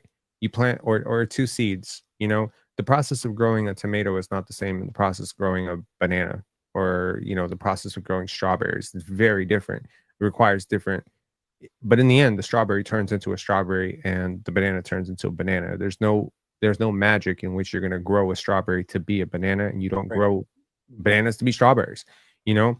And that's kind of the thing, right? Like I got my girlfriend a, what's it called? It's not a bamboo tree. What's it called? Those like Asian trees. The bonsai. Got her a bonsai, right? This plant is so much work. It is constant management. It is you have to keep it damp. And it's just like, we've never had a plant like this before. We have never had a plant like this before. It's a completely different level of care and maintenance. But in the end, it's so goddamn beautiful. It's such a beautiful plant to have. And that's the thing, right? It's always, it's never going to turn into a ficus. So when you look at the Scottie Barnes at Florida State, you're like, there's a 5-year development path to turning him into an all-star. The fact that he did it in year 3 is a testament to his hard work and how quickly he's doing this. But at the age of 26, he is going to be who he's going to be. And RJ is going to be who he's going to be. And Jacoby's going to be who he's going to be. And it's like, you just have to guide them there and you can nudge them along. But Jacoby's not going to turn into Michael Jordan. He doesn't have that kind of burst. You know, RJ Barrett's not going to turn into Luka Doncic. He doesn't have that size. So he doesn't have that vision. He doesn't have the court mapping. These things don't get better. They can get marginally better. They can't get exponentially better. I could have told you, Nikola Jokic was going to be a very, very good player when he was young. Could not have seen an MVP. And so that just kind of fixes the model. But Alperen Sengun, once you saw Nikola Jokic and you saw Alperen Sengun, you're like, yeah, I know exactly how this guy's going to succeed, right? So unless we're talking about a player who breaks a model or breaks a mold or breaks an archetype, most often you can sort of see the upside and the downside of it. Who would you say is the player with, like, at least the second most upside on this team? Honestly, Grady. Grady. So sell me on, okay, I am very curious about this conversation. I don't want to put these guys against each other and do that toxic thing that we do with RJ and Scottie, but I'm curious, what differentiates Grady from Jacoby as a prospect? Because I've heard of these two players being compared as like they're classes apart. And I don't think they're classes apart. I actually think it's pretty close. And I give the edge to Grady as well, but I'm curious to know why you gave the edge to Grady. Yeah, I mean, I don't think it's disrespectful to say, like, I don't mean it coming from a place of disrespect to say that he's the second. Sure. I just think Grady's ability to make tough shots at the end of the day, and we haven't seen Jacoby do it enough yet. You know, like he hasn't had the chance to, so that's kind of unfair to him. But you just don't think the body, Jacoby's making tough shots, making very tough shots, highly contested 3-point shots in the paint, clutch, you know, wrap around, right, that kind of stuff. That's what Grady's doing in year 2. Right? Like as a 20-year-old, you know, I mean, there can be an argument that he's been your third best player this season so far, depending on what you think between him and Yak, right? When they play. I don't know. I really, really like Grady's game. I think his potential to be a perimeter defender is very high, especially with his wingspan, right? Like 6'8", 6'9" shooting guards that, you know, can have potential to shoot 40% from 3. You know, he could be, if he's a 50, 40, 90 guy someday, I wouldn't be surprised, right? So a 6'10", you know, wing defender who's going to play your 2, who has 50, 40, 90 potential. Like, how could you not, in my opinion, how could you not say that dude has the second highest potential on your team behind the guy who has the most potential, who's potentially a top 5 player in the NBA someday, right? Like that's just kind of where I'm coming from. I think Jacoby Walter, I think Jacoby, I don't know. I think he could be a top 60 player in the NBA, but I think Grady can be like a top 30, 20. 25 type player in the NBA. So okay. I might be higher on Jacoby than you, which is bizarro world given where I started at the draft, right? I had him as a 17th ranked prospect on my board. So obviously in a weak draft, having the guy 17th, I wasn't that high to begin with. But the more I see of him, the more I like, and I think you're being pretty ambitious naturally with top 60, obviously, that he's got a long way to go to get there. What stops him from entering the top 30 conversations? Is it just his size? I wouldn't say size. I think it's just too early to tell, honestly. Like, I think it's unfair for me to say any of this. At the same age, would you say he's better than Emmanuel Quickley? At the same age? 20 to 20. Like band for band, 20 at 20. Jacoby at 20, IQ at 20. I would honestly say they're the same player, but I would give Jacoby a massive edge defensively. Right. So that's the point. So Right. if they are similar, it's ridiculous how similar they are. But because Jacoby has a 6'10 wingspan, a 6'4, I mean, IQ is not a slouch in this department either. He's 6'3. Right. With a 6'8 wingspan. They're twins. It's so weird. Having a backcourt with those two, if Emmanuel quickly really dials it up defensively, is pretty sick.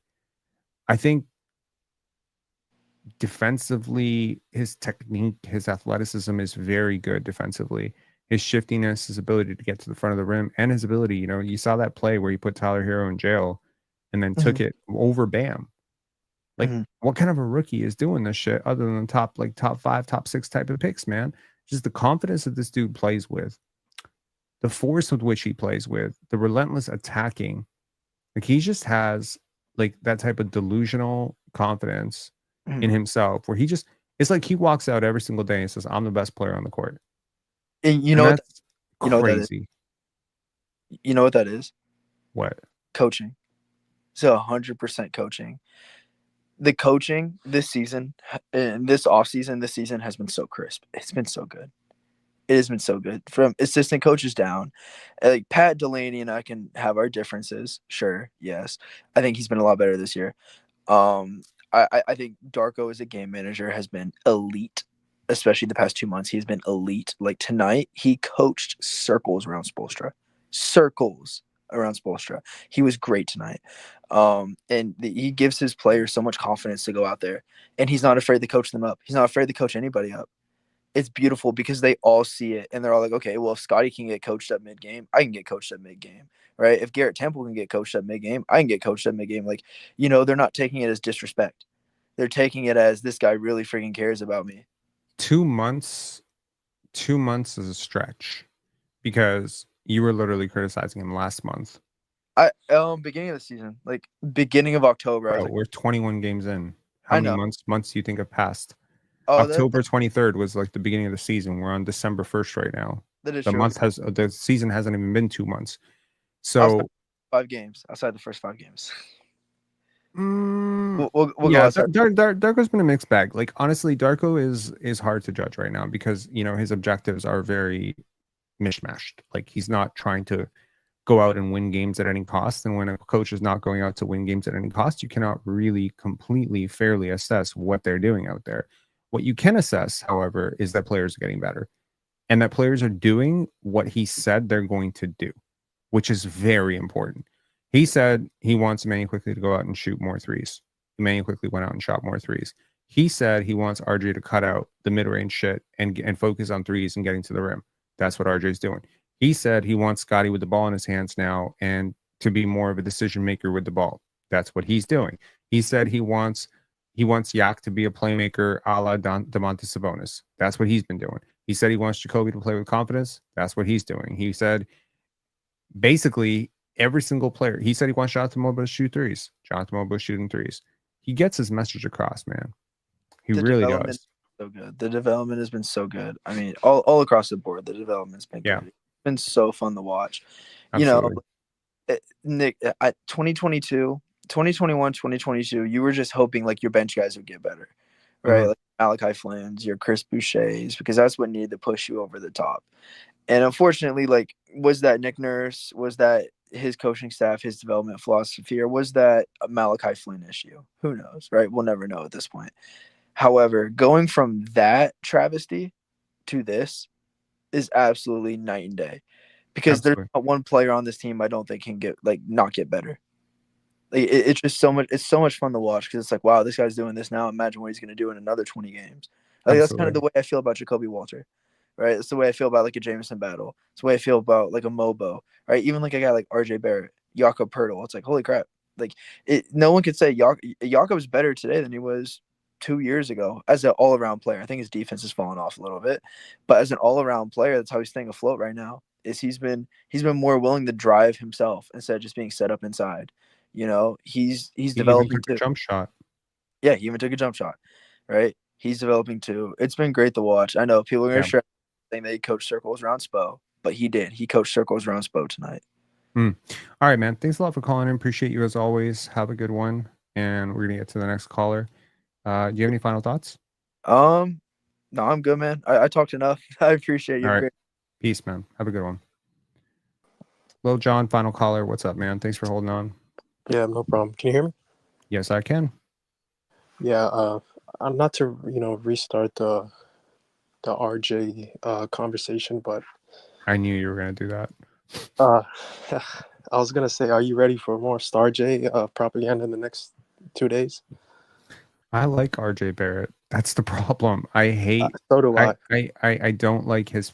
I don't like his super fans, and also to anyone, we don't duck anything in this community. Rue has been banned, and he will not be unbanned ever again. So that's just, you cross the line. I've learned this year that when people push you to the edge, it's because they want a reaction out of you. And maybe it's best to not be around people who consistently push your buttons to the edge, right? We all have limits of what we're able to deal with. Maybe if we were wiser or better as human beings, we could tolerate more, right? If I was a more evolved species and a less, hypersensitive person in my brain and maybe more neurotypical, something like that wouldn't bother me.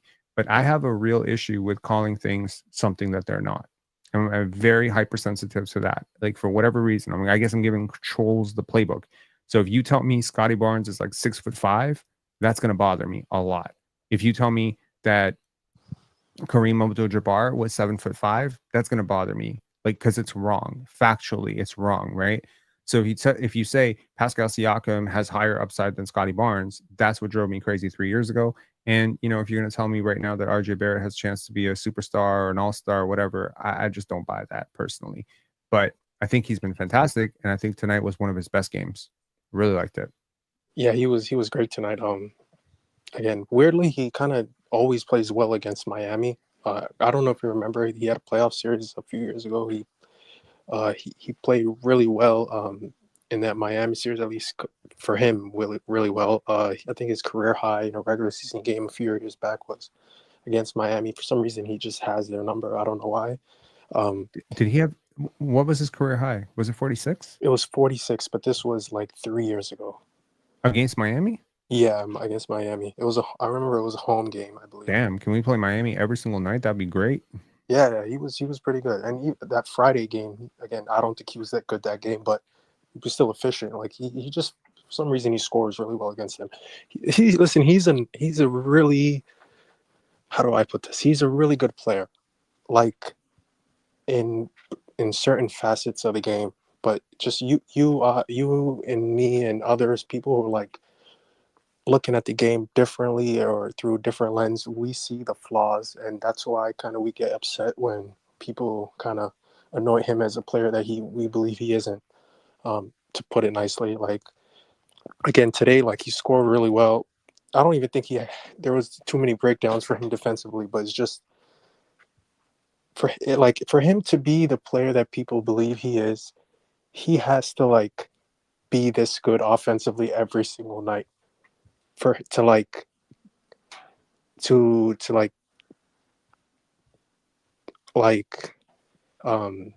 compensate for the defense. Yes, compensate for the defense. He has to be this efficient. He has to be this in control. He has to make his free throw. He has to be this good offensively to compensate the defense, and he just can't. Like it's unsustainable to be this efficient every single night. That's why it fluctuates so much with him, and that's why I'm just a lot lower on him. Yeah, that's kind of my thoughts on him. I'm still, team trade him. I know people are probably gonna think like I'm a hater for that, but I'm still looking through trade machines, finding trades for him because I believe that this team will never get to the level I want it to get to with him on the team as just like the scoring option. I mean, I don't know. It's a complicated thing with him, right? Because do you think he can fix some of the things that you have an issue with? I think is the question. Or there's just no fix because he's in his 6th season and it's just not going to happen. I mean, by year 4, end of year 4, year 5, you're already 90% of the guy you are. Like, see, the thing with Scottie is like, even though he's in year 4, like the base of the floor with him is so high already. We're like you and I, like, we're envisioning him just to be a little bit more skilled, handle to get a little bit better. Like, it's things going from like a 90 or an 85 to a 95 to a 90, like things slightly Right. go. For RJ, his defense needs to go up like 5 levels. His I agree. shooting needs to be way more consistent. His free throw shooting has to get way better. His turnover, like, there's so many issues. Yeah, I just want to show this screen because earlier, there was somebody in the chat who shall remain nameless for the rest of my life, who was going off and off about how he's better than 18-19 Pascal Siakam, which is, Pascal Siakam's championship year, right? So just look at the numbers and let me know how he's better, right? Now, fairness, right? RJ's carrying a larger load. Yeah, he's taking more shots. Yes, he's playing with worse teammates. Yes, all of those things are true. Okay. But Siakam is the vastly better defender. Vastly better defender. Even today, he's a vastly better defender. If RJ Barrett could be half the defender Siakam is today, you would take it and run, right? So I agree with you that there are certain things, but I think we tend to overstress things someone can't do. So like with Scottie, he does so many great things, but people who don't want to see his value will always stress in on the bag work, right? Which, I mean, some cool moment tonight with Bam Adebayo, I would say.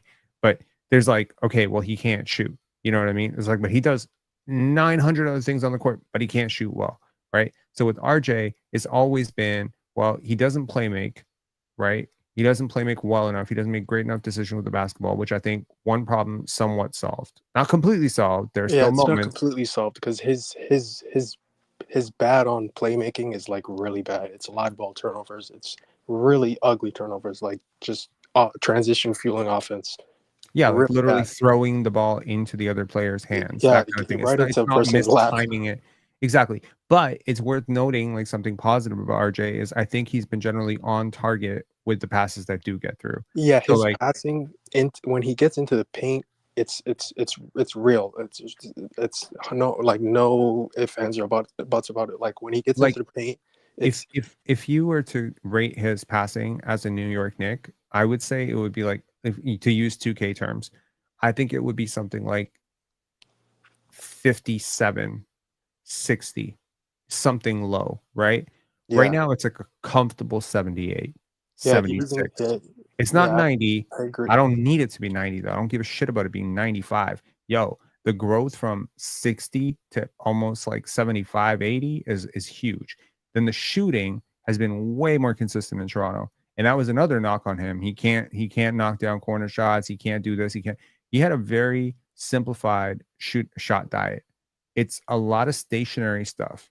Like the Raptors are very concise with what they want him to do on a night-to-night basis, pretty much, right? Mhm. It's like, we want you to grab dribble handoffs, use screens from Jakob Poeltl, cut back door. We need you to score in transition. We want to cut out all this back. It's when he gets outside of that that he starts to really struggle. Like when Scottie deferred to him a lot in the fourth quarter and just handed him the ball and said, okay, now you cook. Well, that's not necessarily his game. When So has RJ been able to create advantages from a standstill since high school?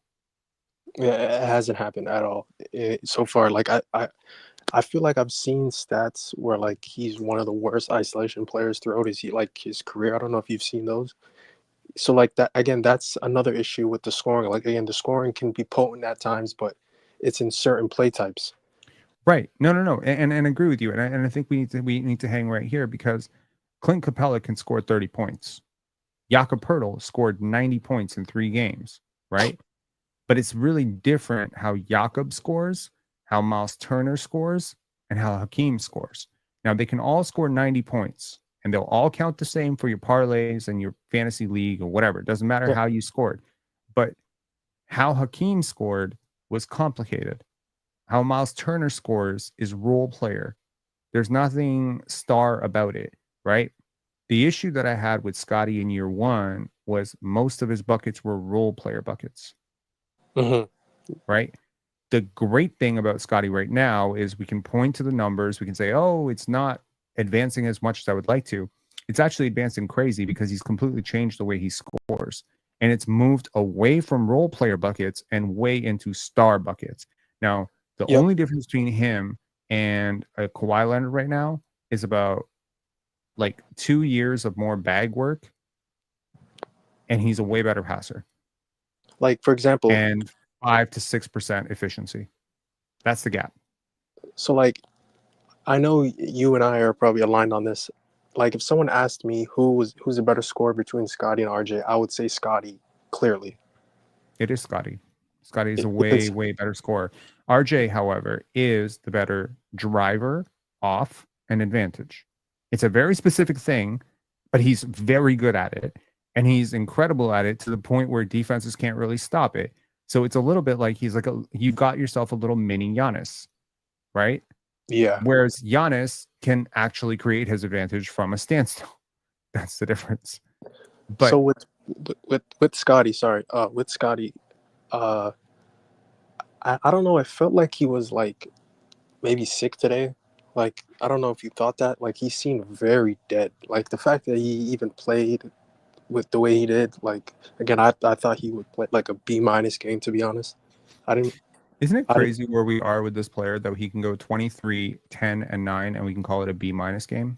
Yeah, and I think that's Those honestly are where legit. Like, I think MVPs have won one MVP with those numbers in years past. he just seemed really dead. He did. I agree with you. You know what I mean? Like, Completely. I was kind of, I haven't listened to Darko's, but I felt like I was waiting for Darko being like, yeah, he was fighting through an illness tonight, and he gave it a go, and, congrats to him or what. Like, I was waiting for that, because I'm pretty sure, like, because they even took him out early in the fourth for RJ, and RJ came in and settled. Like, RJ was great tonight. Like, he was amazing tonight, but like, he just seemed dead, and the fact that, like, again, like, the fact that he's finishing with these numbers at this age right now and it feels bad, it's really like a testament to his work ethic. I would like to see. Yeah. Were you gonna say something? Yeah, I mean, early on in their careers, Cade Cunningham and Scottie Barnes were not really considered comparable prospects, right? Scottie was a tier down, Cade was a tier up. But why was Cade a tier up and why was Scottie a tier down? Scottie was a tier down because Scottie did not score in a diverse facet of ways. Like, he didn't score in 85 different ways. Scottie scored straight line drives to the rim. He scored on dribble handoffs where other people were creating an advantage for him. He scored as the roll man, and you don't get points. You don't get bonus points from scouts when you score that way. What scouts want to see is, can you handle a load on offense? Can you make decisions for your team down the stretch? Can you be the primary decision maker and primary playmaker? This is why most kids in high school who are typically ball hogs want to play point guard, because that's where you can show your stuff. That's where you can show your ability to sort of control the game, right? I didn't like how Scottie controlled this game. But what I'm trying to say is that for the bulk of this year, he has basically controlled the court for every minute he's been on the court, for good and bad. Sometimes for bad, a lot of times actually for bad, but a lot of times for good as well. So he's the one who's setting up the offense. He's the one who's determining who's getting touches. He's the one who's driving pace. He's the one who's, determining, okay, we're going to slow it down. We're going to speed things up here. We're going to get Yak a touch here. He's the one who's touching the ball a lot, and his usage has been climbing closer and closer to 30%. So I just think fundamentally, if someone's going to be like, well, he went from 15 points to 21 points, that's not a big jump from rookie year to this year. Yo, if he was trying to score the way he was scoring as a rookie, first of all, he can't do that anymore because they're not guarding him like they were as a rookie. But number two, he would probably score 25 points per game if he was just willing to be a role man. You know what I mean? And he had some great offensive player creating all these advantages for him. I mean, sure. If he played for the Boston Celtics, I'm sure he can grab 22, 23 points per game and be super efficient doing it. And that's what people didn't realize with someone like Siakam, right? When Siakam was playing, ironically, we were talking about Siakam earlier. When Siakam was playing on the championship team, he had like a 61 to 62% true shooting. The minute he had to drive offense for himself the next year, and it wasn't so easy, as Kyle Lowry and Kawhi Leonard and Marc Gasol are going to set me up for everything. Now defense ganged up on me. His true shooting percentage dropped like 6%. And even then, he had the fortunes to play with Marc Gasol and Kyle and Fred, and like there was still like there was a big safety net there though.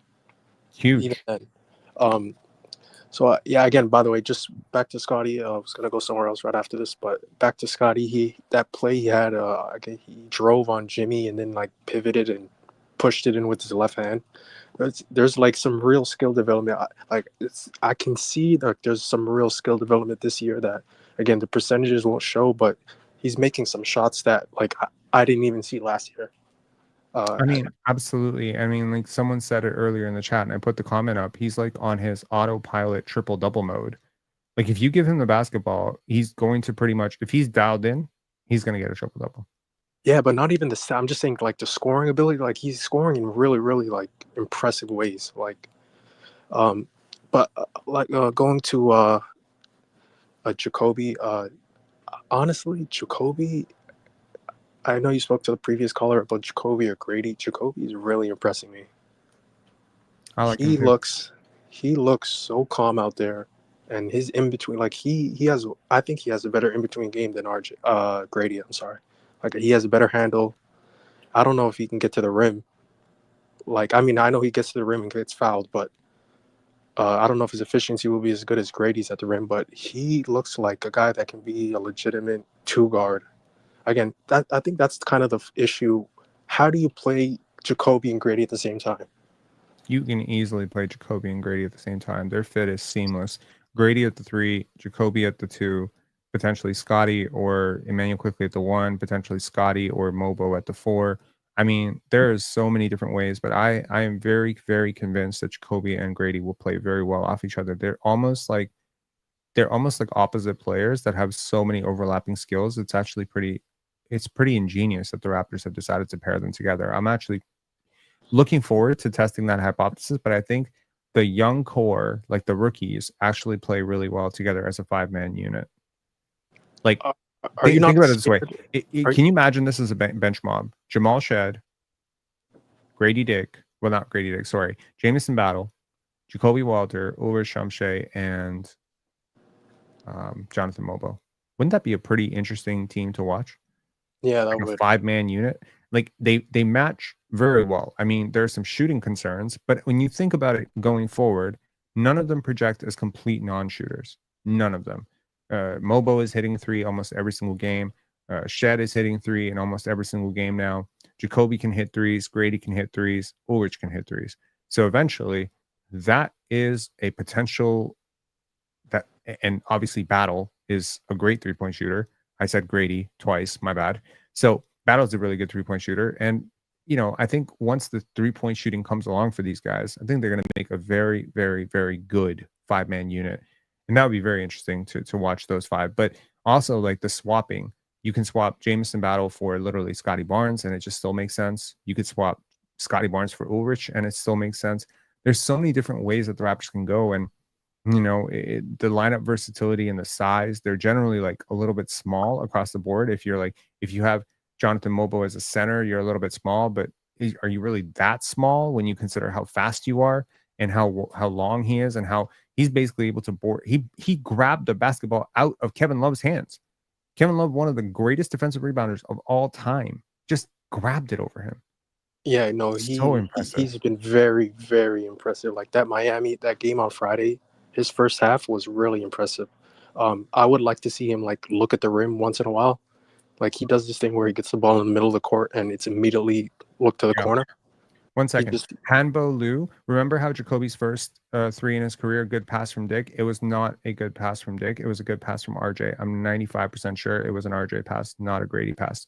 Okay, go ahead. Go on. Go ahead. Sorry about that. Yeah. I was just saying that I would like Mogbo to look at the rim. Like he's very, very gun shy. Like for him to be a player that's a real plus on offense, because he's a plus on defense already. But for him to be a plus on offense combined with the passing that he already has, he needs to like be somewhat threatening on offense outside of just being a garbage man. I think he's doing a pretty good job of being assertive. He's always a vertical lob threat. Offensive rebounds help your offense. And he is like, here's the thing. Okay. He's taking the shots that he's been asked to take. Number 1, he fills lanes correctly. Number 2, he's a really decent screener for his size. Number 3, he's a really good passer, really good connected passer, and sometimes even a good primary initiator on the break. That's 4. He drives pace. which I appreciate about him. He's generally like one of the guys to really push the advantage. So I think he's doing a great job for your offense. It's just, unfortunately, there are certain situations where you're going to put him on where he's not going to do well on offense. And I think the Raptors, for their part, are deliberately putting him in positions to fail on offense because that's good for him long term. But yeah, anyways, man, any final thoughts? My final thought was, I'd like to close on this.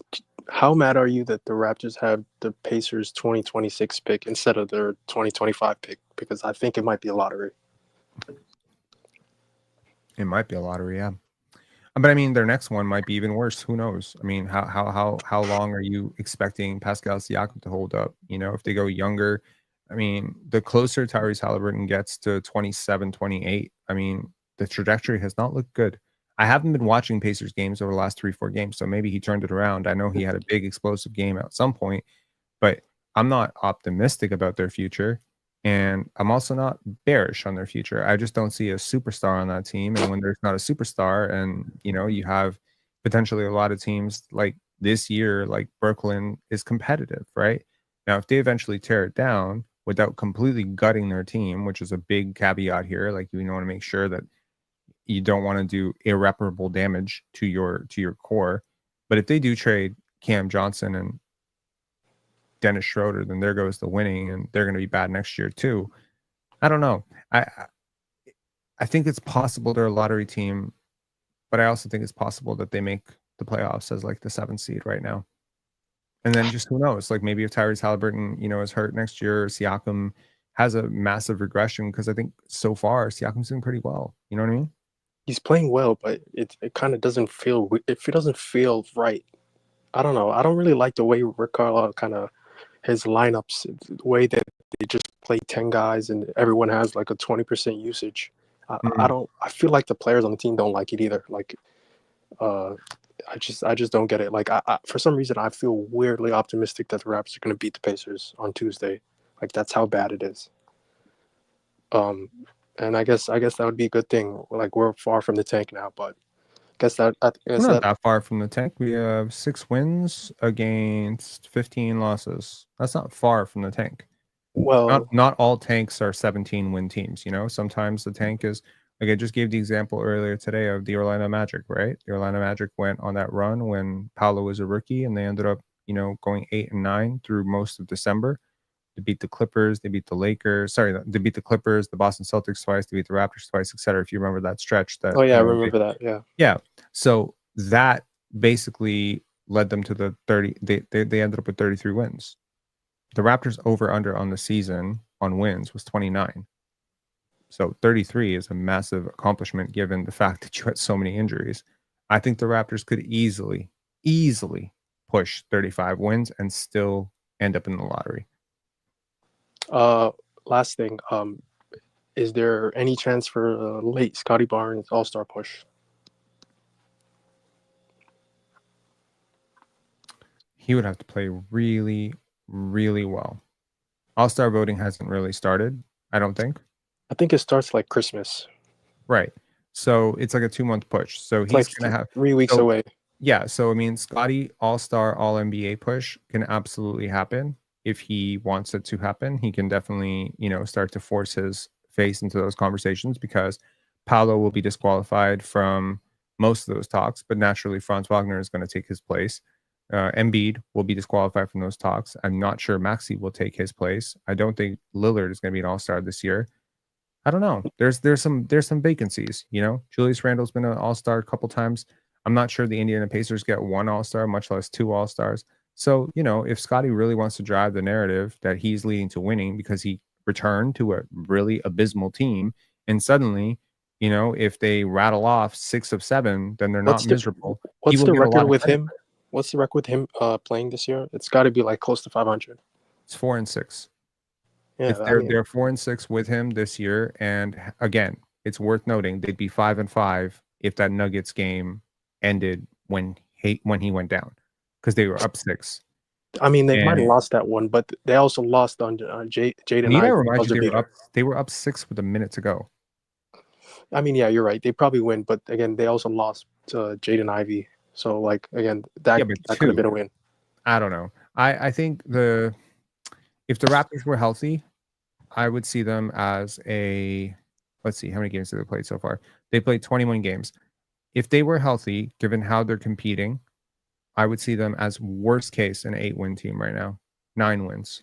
9 wins. I Yeah, would say at least worst 2 or case- 3 more wins. Yeah. So that's really the difference. So if, again, you're home now, I don't know how the narrative is going to be spun. Obviously, narratives run sports, right? Star People J. I mean, That's what we're going to be hearing the next week. But again, honestly, like you always say, if RJ really is a star, I have no issue with it. If he's like honestly a star, it's the best thing that could ever happen to us, because we just got this guy for nothing. Pretty much, yeah. No, $27 million superstar or star is unheard of. That means somebody really, really misread him. That means the Knicks absolutely misread him. It probably means the Raptors have misread him because he's exceeding that expectation as well. Look, man, 30 points per game at home is crazy. 9 It games. really is. It's not a small sample size, and it's super efficient, like crazy efficiencies. I've seen hot stretches before.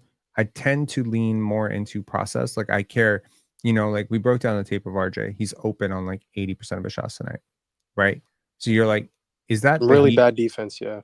Is that the Heat not playing good defense? But then I don't think Scottie's open very often, like ever.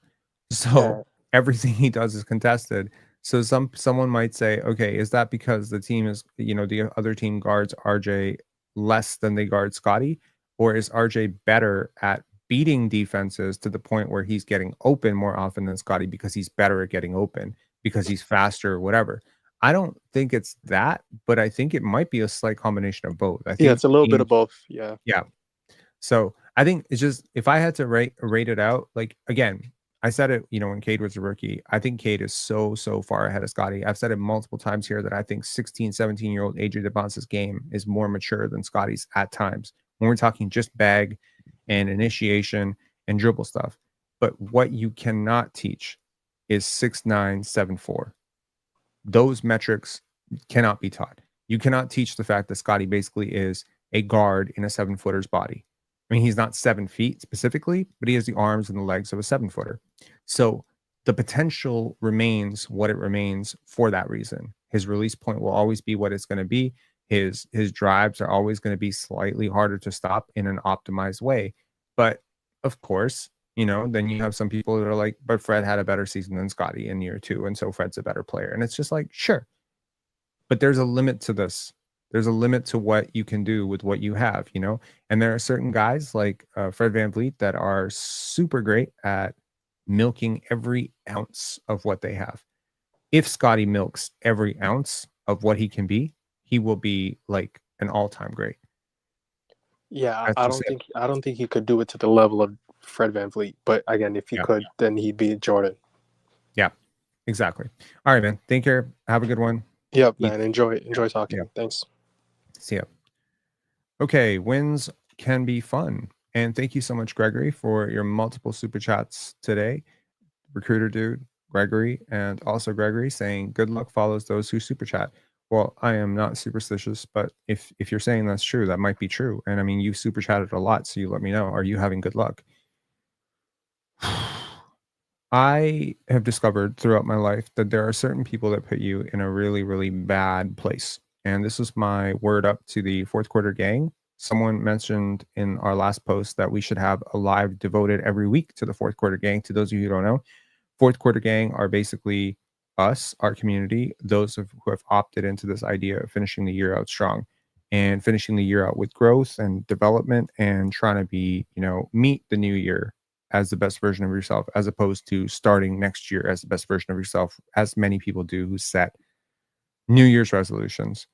And so what I'm realizing is that there are certain people, and I think you'll know it, there's a certain family member or a certain aunt or a certain uncle, then every time you talk to them, you're always like, I need to go for a drink, or you want to do something self-destructive. And I don't think that's because you're weak. I think it's just not everyone is meant to be friends with everybody.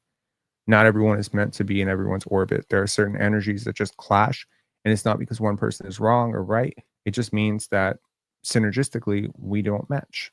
There are certain people that I struggle to have conversations with, largely because our communication styles are completely whack. They're out of whack. I don't know how to communicate with them. They don't know how to communicate with me. And so there goes the entire fall off.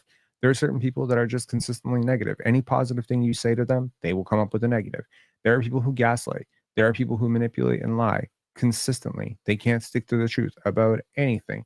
And that makes it very, very difficult, especially when you are particularly sensitive to that type of thing. And I don't think being sensitive to being gaslit, lied to, and manipulated makes you a weak person. I think that makes you self aware. I think it makes you probably a good person, if I'm being honest. Right. So, like, say, for instance, I'll give you an example, and this is one based on real life, is you and your partner agree that you're going to pick up your son from daycare at 3 o'clock. Okay. You have it. You agree to it in the morning. You say you say to her, you're gonna pick up Derek, at daycare at 3:30. And she says, bet, got it. And then you get a call from Derek's daycare, right? And Derek has not been picked up, and it's 4:20, and Derek is crying, and Derek is wondering where mommy is. So you call her thinking something horrible has happened to her, and she flips the whole fucking thing around on you and says, no, it was you who agreed to it. It was you who's messed up here. And worse, she gets mad at you for suggesting that she was supposed to do something. Now you're very confused. You're very frustrated. So you decide to create a system, which this will never happen again, because you're genuinely confused. Because why is this person lying to you about someone could have, I don't know. Like, you get what I'm saying. A healthy person in that situation would a healthy conversation in that will be, my bad, I forgot. I'm so sorry. I'm never going to let this happen again. A toxic conversation in that is going to become a blame game and, frankly, unproductive. It's the same thing when you try to agree to a budget with your partner. You both say, here, we're going to cut back. We're going to do this. We're going to do that. It's the same thing when you agree to do something, or when you say, I'm going to cut the lawn. Perfect example. This is a constant fight between couples, right?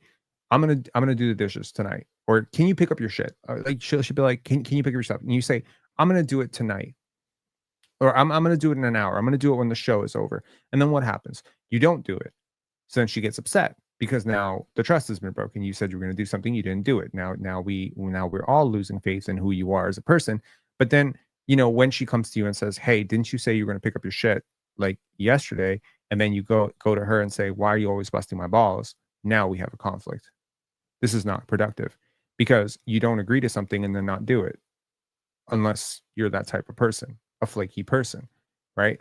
So I think that it is very, very important that when you are consistently around people who do that to you, that you need to get away really fast. And I'm taking that lesson right now myself, that there are people like that in my life, and I need to get the hell away from them. There are people who will positively charge you up. I'm telling you, there are people in my life that every single time I talk to them, my life is so much clearer. Manage the people in your life. It is the single biggest decision that you make with your life. Is not what you do for a living. It's not how much money you make. It's who you choose to spend your time with is the most consequential and important decision. And I know what you're thinking, Rob. I can't fix my parents. My parents are toxic as hell, and I can't be, limit it or seek help. It's important. It's very important. So I have not been the best version of myself in certain lives. Absolutely. There have been certain callers, Marco, Kyle Kuzma dude, who drove me up the wall. Like, honestly, it's annoying to talk to that dude. And you might say that's on me. I might say that's on him. In the end, it doesn't matter who it's on. At the end of the day, it's a very unpleasant conversation and an unpleasant interaction. And if you're going to have consistently life is so full of hard things. Work is hard. Politics are hard. The economy is hard. We really need to make sports hard. We need to make sports negative too. We need to make sports combative, and we need to bring all that energy, interpersonal relationships and your boss breathing down your neck, and Justin Trudeau pretty much driving your economy into the toilet. That's not enough. Wars all over the world. That's not enough. We can't use sports as a bit of, a break from that shit. We got to bring all that combative energy into this as well. I don't want to do that. I have no intention of doing that. I said it this year. I said it last year. RJ Barrett and Scottie Barnes exist on the same team. Good teams have multiple good players. I walked into this season thinking the Raptors had one all-star on this team, If I walk out of the season thinking they have 2, I'm not upset about that. I'm overjoyed about that. And so should you be. And inevitably, when Grady Dick started to, ascend and score more points, what is the first thing that a lot of people did? Oh, I think he's better than Scottie now. Scottie's got to defer to him now. Why do we do this? I think we do this because we're sick in our heads, right? Or maybe we do this because we believe that someone has been anointed as something that we don't see them as. And I think that is very, very important that when we don't see something, when we can't see the value that Herb Jones brings, we can't see the value that OG Anunoby brings, but we can absolutely see the value that Pascal Siakam brings. I think that it's important to then ask the question, am I the moral authority on basketball? Am I so experienced with basketball? Am I so well read on basketball? Am I so well researched on basketball that it is actually fair to say that my not seeing this is actually an indication of this player's actual talent? Or is it just my opinion? Because it's when we start to create an opinion as if it is fact that we start to drive the entire world crazy. See, it's my opinion that Scottie will be a superstar. I don't get mad every single time somebody disagrees with that. That would be crazy. It's my opinion that RJ Barrett has defensive limitations. If you want to point to the 100 good defensive plays that he's had this year, I would not get mad at that. There's no point in getting mad at that. I also believe that Jacoby Walter and Grady Dick are probably a little bit closer as prospects than their draft positioning and their relative draft strength would have you believe. And I think that's really good. You know why? Because they're both Toronto Raptors. We need a united front, man. There's a chance that the Raptors are going to start winning some games. And unlike the last time they started randomly winning games in December or January or whatever, this time is not so bad because you're doing it as a young team, right? When you look at the rosters, when you look at how much money was on the court and off the court tonight, Bam Adebayo, Jimmy Butler, Tyler Hero, that's a lot of money. Terry Rozier, a lot of money. Duncan Robinson, a lot of money and a lot of experience too. Finalist experience. We're talking real Eastern Conference, deep playoff runs experience with these guys. And you've beat them. That's a win. You did it with rookies. You did it with Davion Mitchell. You did it with Chris Boucher. You did it with, Scottie kind of fading towards the end and not necessarily playing his best. You did it with Jacoby Walter starting. You did it without Grady, you did it without Bruce Brown, Grady, Kelly, and Emmanuel Quickley. Count up how many threes those guys score in an average game throughout their career, and you'll understand how impressive a win like this is. There's no reason to be miserable after a win like this because the Raptors are not losing because you want to lose for Cooper Flag. There's certainly no reason to be slandering either Scottie or RJ tonight, even though I think I was a little bit hard on Scottie in the beginning. I mean, personally, I don't really care. I've glazed him plenty. So I think that I have some fair equity to be able to criticize his effort in the fourth quarter. I didn't really like it. And largely I save my, criticism for Scottie in games that are relatively decent instead of piling on him, because there is some weird obsessive need from the media and from certain segments of this fan base to really dump on this guy every single time he has a tough game and really call him out for it. See, me, I care about sentential logic, right? I'll give you an example of sentential logic. This is a phone. It is a black phone. Therefore, hold on. This is my phone. It is black. Therefore, I have a black phone. Makes sense, right? Perfect. This is a water cooler container, water bottle. I don't know what the hell this is. This is a cup. This is a metal. It's metallic. It's a cup. Therefore, it's a metal cup. See, those sentences make sense to me, right? This makes perfect sense to me. I don't understand when things don't make sense. Like, for instance, if you're going to say that a guy is not good because he's not doing superstar stuff, and then on the same side, malign him for basically not having the upside of a superstar, then you're basically criticizing him for something that he's not. You see what I mean? Like, it gets really complicated, right? So it'd be like saying, like, Scottie Barnes is okay. There's a caller. Okay, this will be the last caller and a very short one. So Young, what's up? Oh, hey Rob. I've been listening since last year. I think it's been a year since I called in. just want to say, so I've been a fan since the Lauren Woods days with the Oh wow. Chris Bosh days. So I've been watching a lot of Raptors basketball since I was in middle school, I think. So I Okay. used to live in Canada, so I'm calling in from Korea right now. And I always used to listen to your streams during work. Well, I'm actually working right now, but taking a little break. So I just want to say, Raptors are in a good position. I can tell that they're in a good position, and it's time to be patient because we've been accumulating all these different assets, right? Good assets, with Grady and with Jacoby and with all these different prospects, and with RJ, Emmanuel quickly, Barnes too. So and I get that we all hate the Toronto media because they're always pushing for these agendas. They're always pushing for these playoff runs.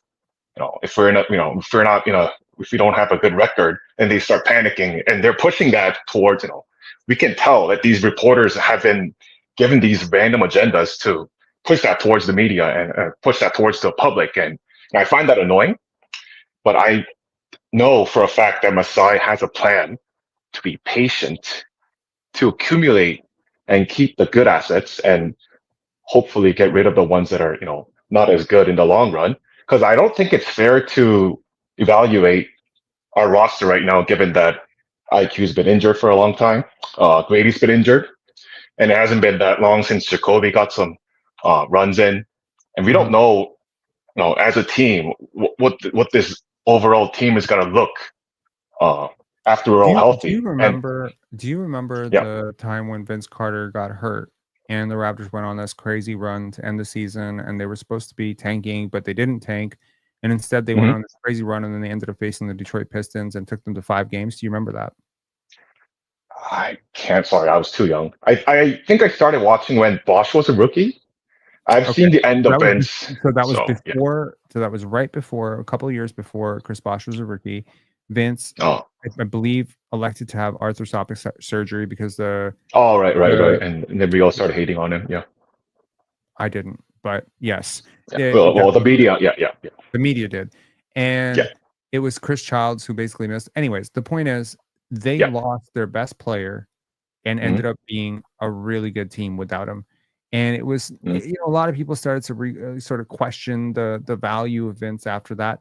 But unfortunately, what it means is that when you have a star player, sometimes you play differently with them and without them. And sometimes it's difficult to accommodate a star when you don't have a roster optimized for that star. And sometimes you might as well be better off playing without them.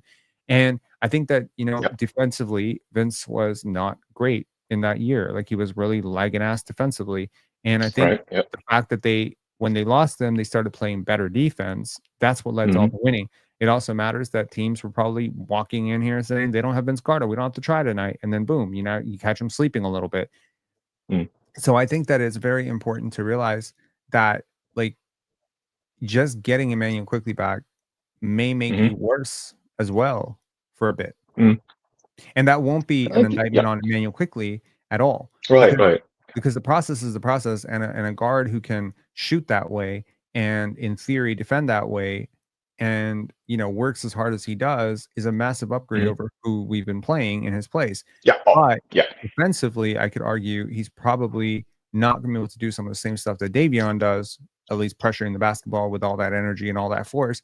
And while I don't necessarily subscribe to the idea that he's a much worse defender than Davion, he is probably a drop off in that one thing that is really helping. And one of the things you notice with Davion's on-off splits is teams are slower when he's on the court. The opposing team is much slower. Now we are also slower, but the opposing team, he disrupts their pace. He throws off. So without him in the starting lineup, and then we've grabbed some success. We're 2-1 technically when Jacoby Walter starts. That is true. We are 2-1 with Jacoby Walter starting. Grady is objectively right now the better player. Jacoby is the better defender. So it's like our defense was so bad, and over the last 10 games, we are actually better than league average defensively. Yep. You can tell from the box score, I think. Well, not all the time, but from past several games. Yeah, and I mean, like, I was looking at a graphic today, and I probably should have shared this. Where the hell is it? Where is it? But there's a scatter plot. I don't know if people are going to be able to see this. Yeah, they are.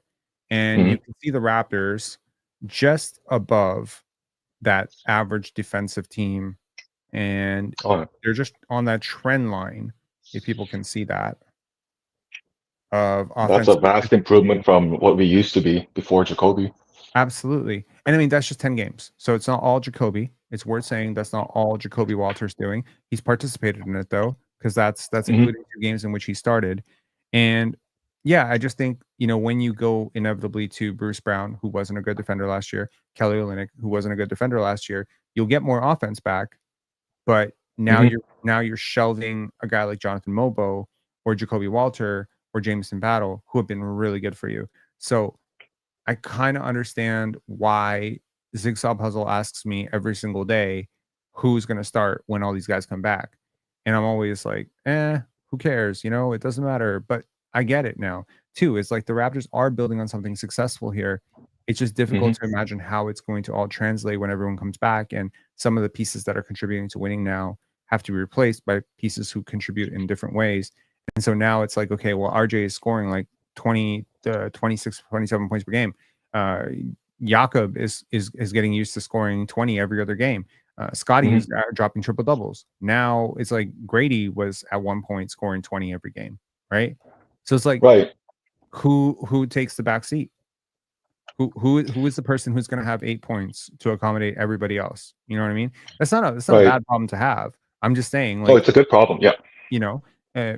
The Raptors need to find a way to convert some of their offense to defense, because offense is not necessarily even their problem right now. Their defense is And awful. and I also getting back a whole bunch of players who are mainly offensive. Oh yeah, that's true. Just want to also say that and since we have Darko instead of Nick Nurse, in the past, he's the type of coach that would give all these different opportunities to the young players, as we've seen, over throughout this season, and not as worried, honestly. I don't think Darko has this agenda to play, let's say, for example, Davion up to like 30 minutes per game. Maybe he's trying to build up the value, I suppose. But once we have the full roster, a healthy roster, it'll depend on each player's conditions for that day, how they're performing for that day, and he can adjust. And it's a good problem to have. We've seen the extent of Jameson, Mobo, all these different young guys. We've seen what we can do throughout the stretches, and I think it's a good problem to have this flexibility to lean on those guys if necessary when some of our supposedly main guys, are struggling. To build on to the future, I suppose. Yeah. Anyways, Young, thanks for calling in. Any final thoughts? Fuck the media. Fuck Michael Grange. Fuck Joshua. Because I hate this whole agenda and this. I don't know what they're trying to push towards us, but other than that, let's just be patient and enjoy the games. Thanks a lot, man. My pleasure. You just ethered the entire Toronto media. I couldn't have done it better myself. All right, man. Take care. All right. Take care. See ya. Okay. We are going to call it a night. We're almost at the 3-hour mark. I'd like to thank the hundreds of you and possibly over 1,000 of you that have dipped in and out throughout. It's a good win. Let's see if the Raptors can build on it going forward. We'll probably do a live tomorrow, or maybe we take a break from. No, we'll do a live tomorrow because I have the panel on Tuesday, so I won't be doing a Tuesday afternoon live. And yes, I will see you guys tomorrow with something. How about when this video drops, you tell me what that something should be? Is there a particular player or a particular topic that you want covered in a live that we can do tomorrow?